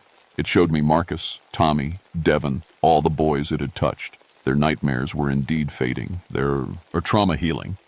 But the process was too intense, too fast. Like trying to drain an infected wound all at once instead of letting it heal slowly. Then it showed me something else. My own memories. Growing up in foster care, never knowing if the adults around me would hurt or help me. The loneliness, the fear, the certainty that I was worthless and unwanted. I felt those memories being gently lifted away, not erased, but made softer, less sharp. The creature was trying to heal me too, but with a delicate touch that didn't overwhelm my mind. That's when I understood. It had been learning from its mistakes with the boys. It could control the process, but it needed guidance from someone who understood both trauma and healing. "I can teach you," I said. "I work with kids like this every day. There are ways to help that don't hurt." What happened next was like nothing I could have imagined. The creature opened its mind completely to me, sharing not just its memories, but its essence. I felt its genuine desire to help, its confusion at why its efforts caused fear instead of gratitude, its deep sadness at being alone for so many centuries. But I also felt its incredible power. This being could enter the dream space where trauma lives, could literally absorb and process psychological wounds. It was like having a supernatural therapist, if only it could learn to work with human limitations. For what felt like hours, I shared everything I knew about trauma therapy, about building trust with damaged children, about healing at a pace the mind could handle. The creature absorbed it all, its understanding growing with each concept I showed it. Then Dr. Chen's scream echoed through the cave. The creature had left the monitoring equipment running, and through its extended senses, it could see what was happening back at the camp. Dr. Torres had been trying to document the brainwave path, to turns during one of the creature's visits, but something had gone wrong. We rushed back to find Dr. Torres on the ground, his body rigid, his eyes rolled back in his head. The monitoring equipment showed brain activity that looked like a continuous seizure. "It tried to show him everything at once," Dr. Chen said, tears streaming down her face. "All the memories, all the trauma it's absorbed over the centuries. His mind couldn't handle it." Dr. Torres died that night, his brain simply overwhelmed by the flood of traumatic memories from hundreds of victims over thousands of years. I realized then how dangerous this creature truly was, even when it was trying to help. Its power was too vast for most human minds to safely interface with. "You have to be more careful," I told it as we stood over Dr. Torres's body. "Humans are fragile. We can only handle small amounts of healing at a time." The creature's response was a wave of grief and guilt that nearly knocked me unconscious. It hadn't meant to kill Dr. Torres. It had been excited to finally communicate with someone who might understand its scientific nature, and it had shared too much, too quickly. But there was something else in its emotion. A new understanding. It was learning that healing, real healing, required patience, trust, and careful attention to the person being helped. Over the next 2 days, I watched it work with the boys using the techniques I had shared with it. Instead of forcefully draining their nightmares, it would sit at the edge of their dreams, gently drawing out small pieces of trauma and processing them slowly. The results were remarkable. The boys were sleeping peacefully for the first time in years. Their aggressive behavior softened. They started talking about their feelings instead of acting them out. But I also knew this couldn't continue the way it was. The creature needed boundaries, rules, a way to help without accidentally destroying the people it was trying to heal. 6 months later, I submitted my report to the National Park Service. Officially, Dr. Torres died of a rare brain aneurysm, probably brought on by the stress of working in extreme wilderness conditions. The boys from the youth program showed remarkable improvement in their psychological evaluations, attributed to the therapeutic effects of wilderness immersion. Unofficially, things changed in ways I'm still trying to understand. The wilderness therapy program at Cranberry became famous for its success rates. Kids who had been written off by every other treatment program would spend a week with us and come back fundamentally different. Calmer, more confident, sleeping through the night for the first time in years. What they didn't know was that they were receiving help from something that had been perfecting trauma therapy for centuries. The night crawler and I developed a system. I would screen the children who came through our program, identifying those with the deepest wounds, the most severe nightmares. During their stay, the creature would work with them in their dreams, but gently, taking only what they were ready to release. I became its partner in healing, teaching it about human psychology, about the careful balance between helping and harming. In return, it showed me things about trauma and memory that no human therapist had ever understood. I learned that trauma isn't just stored in the mind. It lives in a space between waking and sleeping, in the realm where dreams and reality meet. The creature existed partly in that space, which was why it could access and heal wounds that traditional therapy could barely touch. But there were rules. The person being helped had to be willing, even if they didn't consciously understand what was happening. The healing had to happen slowly, over several nights, allowing the mind to adjust to each small change. And most importantly, the creature could never work alone. It needed a human partner who could understand and guide the process. I also discovered that the creature had been changing too. Contact with human minds over the centuries had made it more complex, more emotionally sophisticated. It was no longer just an ancient entity following its nature. It was learning to be something like a therapist, a healer, even a friend. Sometimes, late at night when I'm alone in the wilderness, I can sense it moving through the forest, checking on its former patients, making sure their healing is holding. It's become a guardian of sorts, watching over damaged children even after they've returned to their regular lives. The boys from that first group all graduated from high school, most went to college. None of them remember exactly what happened during their week in the wilderness, but they all say it changed their lives. Tommy became a social worker, Devin joined the military, and now helps other veterans deal with PTSD. Marcus became a wilderness guide himself, working with at-risk youth. They don't remember the night crawler, but sometimes they have dreams about being helped by something they can't quite see, something that took away their pain and left peace in its place. I still work at Cranberry Wilderness, still bring troubled kids into the forest to learn survival skills and find healing. But now I know that some of them are receiving help from a therapist older and more experienced than any human practitioner. The ancient petroglyphs in the cave tell the story of a partnership between humans and something beyond human understanding. For a while, that partnership was lost, leaving the creature to stumble through centuries of well-meaning but dangerous attempts to help. Now it's been restored, and children who might have been lost to their trauma are finding their way to peace. If you ever find yourself camping in deep wilderness, especially places with old legends about strange creatures, pay attention to your dreams.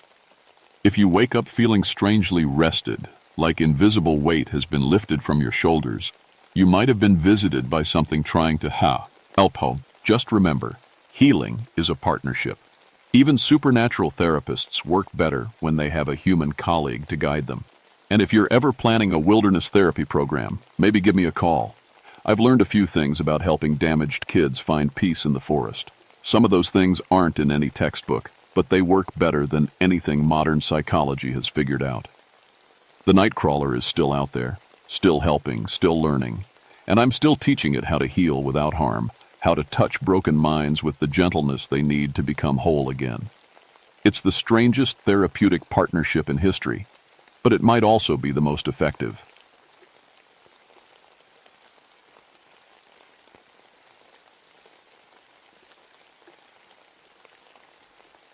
My name is Michael Stonecrow, but everyone just calls me Mike. I've been a park ranger at Pine Mountain State Resort Park in Kentucky for 16 years now. Before that, I was a medic in the Gulf War. Saw things there that made me want to find some peace in the mountains. I'm part Cherokee on my mother's side, though I'll admit I didn't pay much attention to that growing up. My specialty here at the park is emergency medical response. When someone gets hurt bad in the backcountry, they call me. I've pulled people off cliffs, treated heart attacks on remote trails, and coordinated more helicopter rescues than I can count. Pine Mountain isn't like other parks. The ridges are steep and rocky, covered in thick patches of rhododendron that can hide a man completely. Radio signals bounce funny off the sandstone cliffs, and cell phones are useless in most areas. If something goes wrong out there, you're on your own until help can reach you. It was June 1988, and we were in the middle of the worst heat wave I'd ever seen. Temperatures hit over 100 degrees for days straight. The animals were acting strange.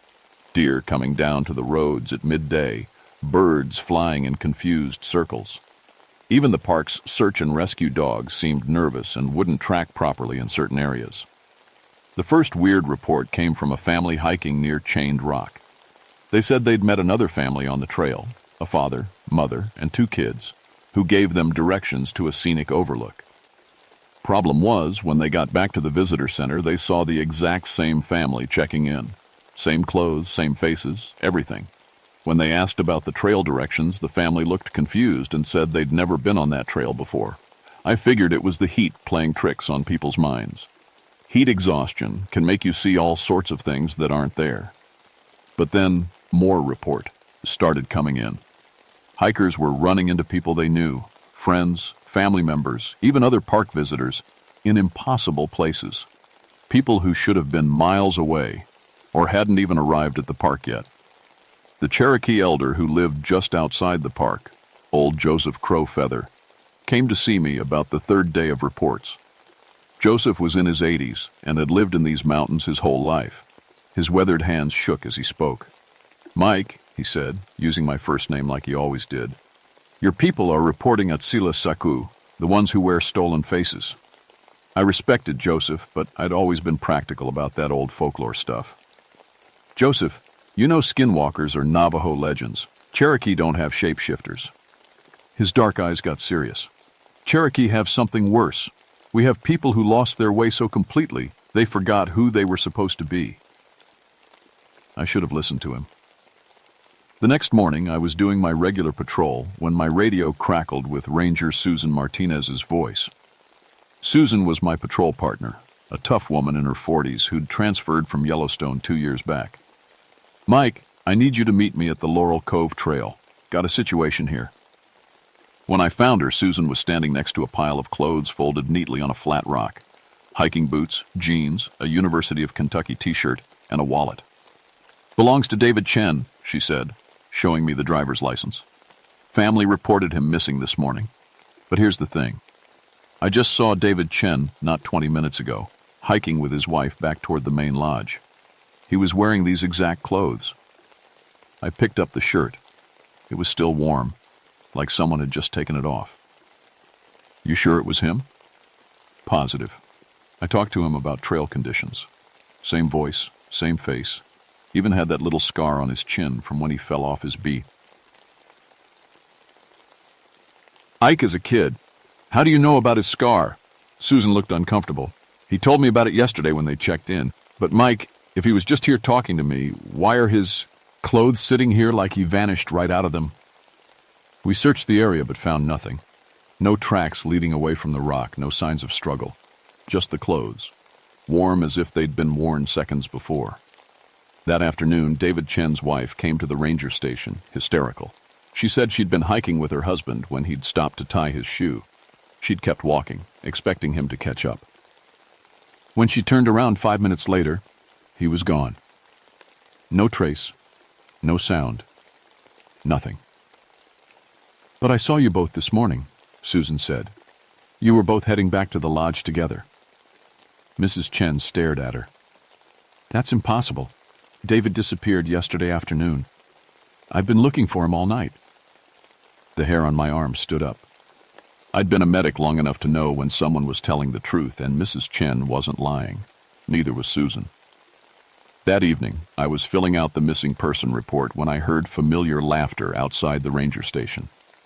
Through the window, I saw David Chen walking past with his wife, both of them carrying ice cream cones from the lodge gift shop. He looked perfectly normal, perfectly healthy. I ran outside, but by the time I got there, they were gone. The only thing left was 2 ice cream cones melting in perfect circles on the hot pavement. My radio buzzed. It was Susan again, but her voice sounded wrong somehow. Too calm, too flat. "Mike, I found David Chen. He's fine. False alarm. Family was just confused about the timeline." "Susan, where are you?" "Back at the station. Come on back and we'll close the file." I looked at the ranger station. All the lights were off and Susan's patrol truck wasn't in the parking lot. According to my watch, I'd been inside the station the whole time and no one had come or gone. "Susan, what's your location?" Silence. Then, in a voice that sounded exactly like Susan but some, "How wasn't her?" "I'm wherever you need me to be, Mike." The radio went dead. I spent that night in my cabin, door locked, going over every detail. My training told me there had to be a logical explanation. People don't just vanish out of their clothes. Radios don't lie about locations. But my gut told me something was hunting in these mountains, something that could look like anyone it wanted to. The next morning, I drove to Susan's house to check on her. She answered the door looking perfectly normal, but when I asked about the radio call, she had no memory of it. "Mike, I was home all evening. Check the call log if you want." I did. According to the radio log, Susan Martinez had never called in. But I had the recording on my personal backup device, and when I played it back, it was definitely her voice. More reports flooded in over the next 2 days. A group of college kids swore they'd met their professor on the trail, but the professor was teaching summer classes 3 hours away. An elderly man reported seeing his deceased wife walking the nature trail, looking exactly as she had 20 years ago. FBI profiler Agent Sarah Coleman arrived on Thursday morning, along with Dr. James Whitehawk, a cultural expert from the Cherokee Nation. Agent Coleman was all business. Sharp suit, sharper eyes, and a notebook full of psychological profiles. "We're dealing with either mass hysteria or an elaborate hoax," she said during our first meeting. "People don't just copy other people perfectly." Dr. Whitehawk was quieter, more thoughtful. He spent the first day interviewing Joseph Crow Feather and other Cherokee elders in the area. When he came back, his face was grim. "Agent Coleman, this isn't hysteria. The Cherokee have stories about this phenomenon going back generations. Spirits of those who died traumatic deaths, trying to live the lives they never got to finish." Dr. W's. "Whitehawk, with respect, we need evidence, not folklore." That's when I saw him. My father. He was standing by the trail marker near Chained Rock, wearing his old Army uniform, looking exactly as he had the day he left for Vietnam in 1969, the day he never came home from. "Hello, son," he said when I approached. His voice was perfect, down to the slight accent from growing up in eastern Kentucky. "I've been waiting for you." My knees almost gave out. "Dad? I know you've got questions, Mike, about what happened over there, about why I never made it home. Walk with me." Every rational part of my brain screamed that this was impossible. My father had been dead for 19 years, but he looked so real, so solid, even smelled like Old Spice aftershave, just like I remembered. We walked for maybe 10 minutes, him telling me stories I'd never heard about his childhood, about meeting my mother, about how proud he was of what I'd become. Stories that felt true, that felt like things only my father would know. Then he said something that stopped me cold. "You know, Mike, I never really liked that Cherokee stuff your mother was always talking about. All that spiritual nonsense just gets in the way of living a real life." My father had been the one who encouraged me to learn about my Cherokee heritage. He'd taken me to powwows, taught me to respect the old ways. He would never have said those words. I looked at him more carefully. The uniform was perfect, but it was too clean. No wear marks, no fading. His face was right, but his eyes were empty, like looking at a photograph instead of a person. "You're not my father." The thing wearing my father's face smiled, and for just a second, I saw something else underneath. Something hungry and lost and desperate. "I could be," it said. I could be your father, your mother, your best friend. Anyone you want me to be. Anyone you need. I ran. When I got back to the ranger station, Agent Coleman was waiting with Dr. Whitehawk and Susan. But as soon as I saw Susan, I knew something was wrong. She was standing too straight, too still. When she looked at me, she didn't blink. Mike, she said in Susan's voice, we need to talk about what you saw out there. What's my middle name, Susan? She paused, just a fraction too long. Michael. That's my first name. What's my middle name? The thing wearing Susan's face tilted its head slightly. Does it matter? Names are just sounds. I'm still Susan. Agent Coleman drew her weapon. Step away from him. Agent Coleman, Dr. Whitehawk said softly. That's not Susan Martinez. The fake Susan turned to look at Dr. Whitehawk, and I saw her face change. Not dramatically, just little shifts. The nose became slightly different, the eyes a shade darker. She was becoming someone else. Dr. Whitehawk, she said, now in a voice I didn't recognize. You understand, don't you? We just want to live. We just want to feel what it's like to be alive. I understand, he said gently. But not like this. Not by stealing. The thing that had been Susan let out a sound that was part sob, part scream.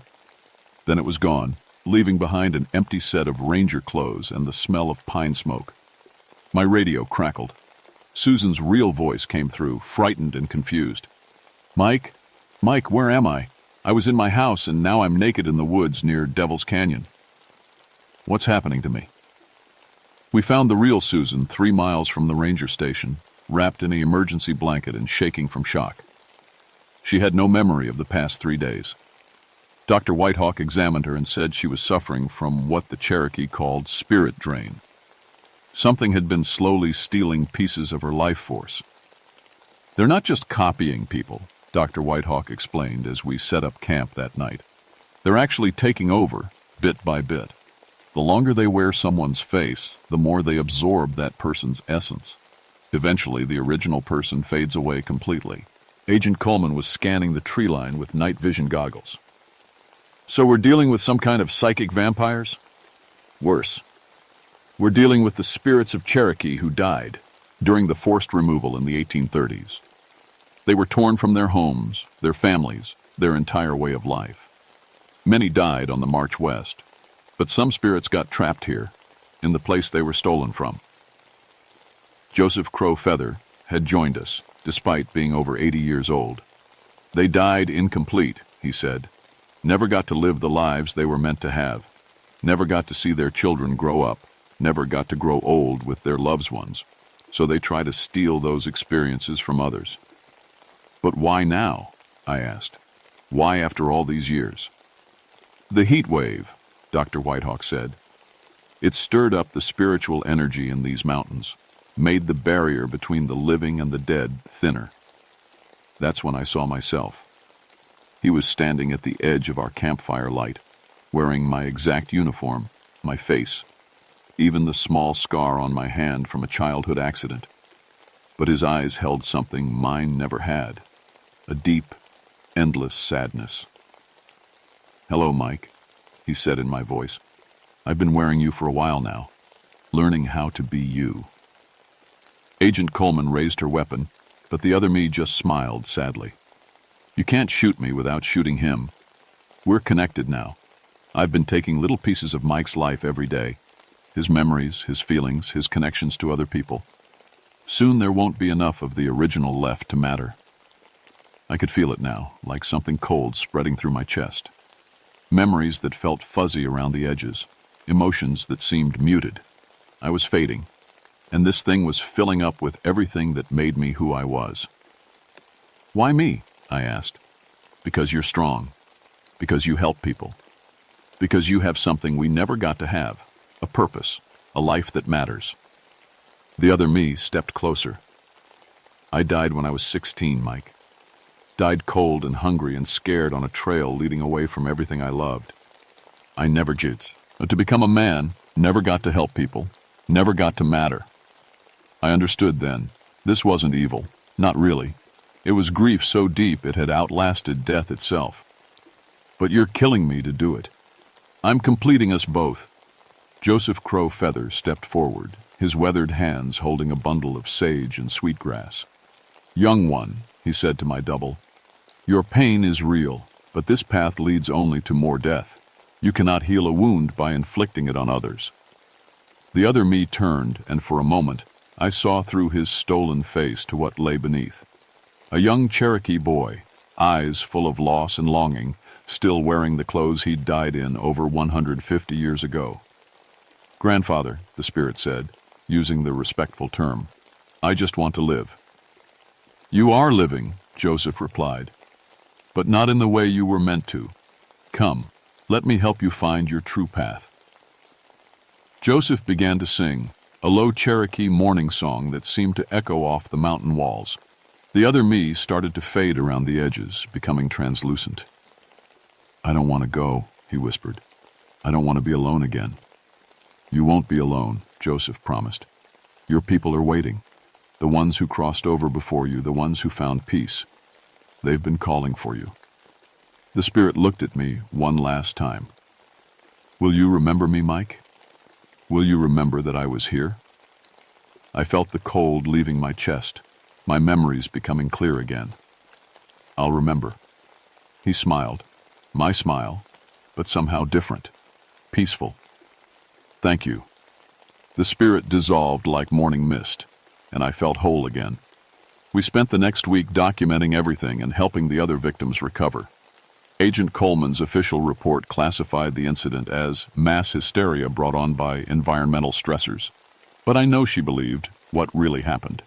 Dr. Whitehawk worked with Joseph Crow Feather to perform proper mourning ceremonies for the trapped spirits. They found 17 locations where Cherokee had died during the forced removal, all within the park boundaries, all unmarked, all forgotten. Until now.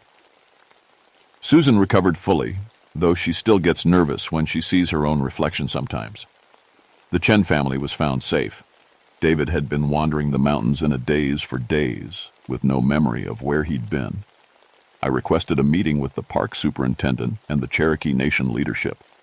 Within 6 months, we had established a Cherokee memorial garden at the park, with a plaque listing the names of those who died during the removal.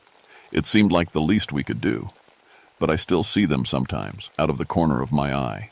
Not stealing faces anymore, just watching, making sure they're not forgotten again. People ask me how I can tell the difference now between what's real and what might be a spirit wearing a stolen face. It's simple, really. The copies can look perfect, sound perfect, even act perfect for a while. But they can't fake the connections that make us who we are. The love, the loss, the memories that shape us into individuals. Identity isn't just what you look like or sound like. It's the scars you carry, the people who shaped you, the choices you've made that nobody else knows about. It's the weight of your own history, both good and bad. I've learned to honor my Cherokee heritage more in the years since. I work with Dr. Whitehawk now on cultural preservation projects, and I visit Joseph Crow Feather regularly to learn the old stories. Because the dead deserve to be remembered properly, not to have to steal life from the living, just to feel like they mattered.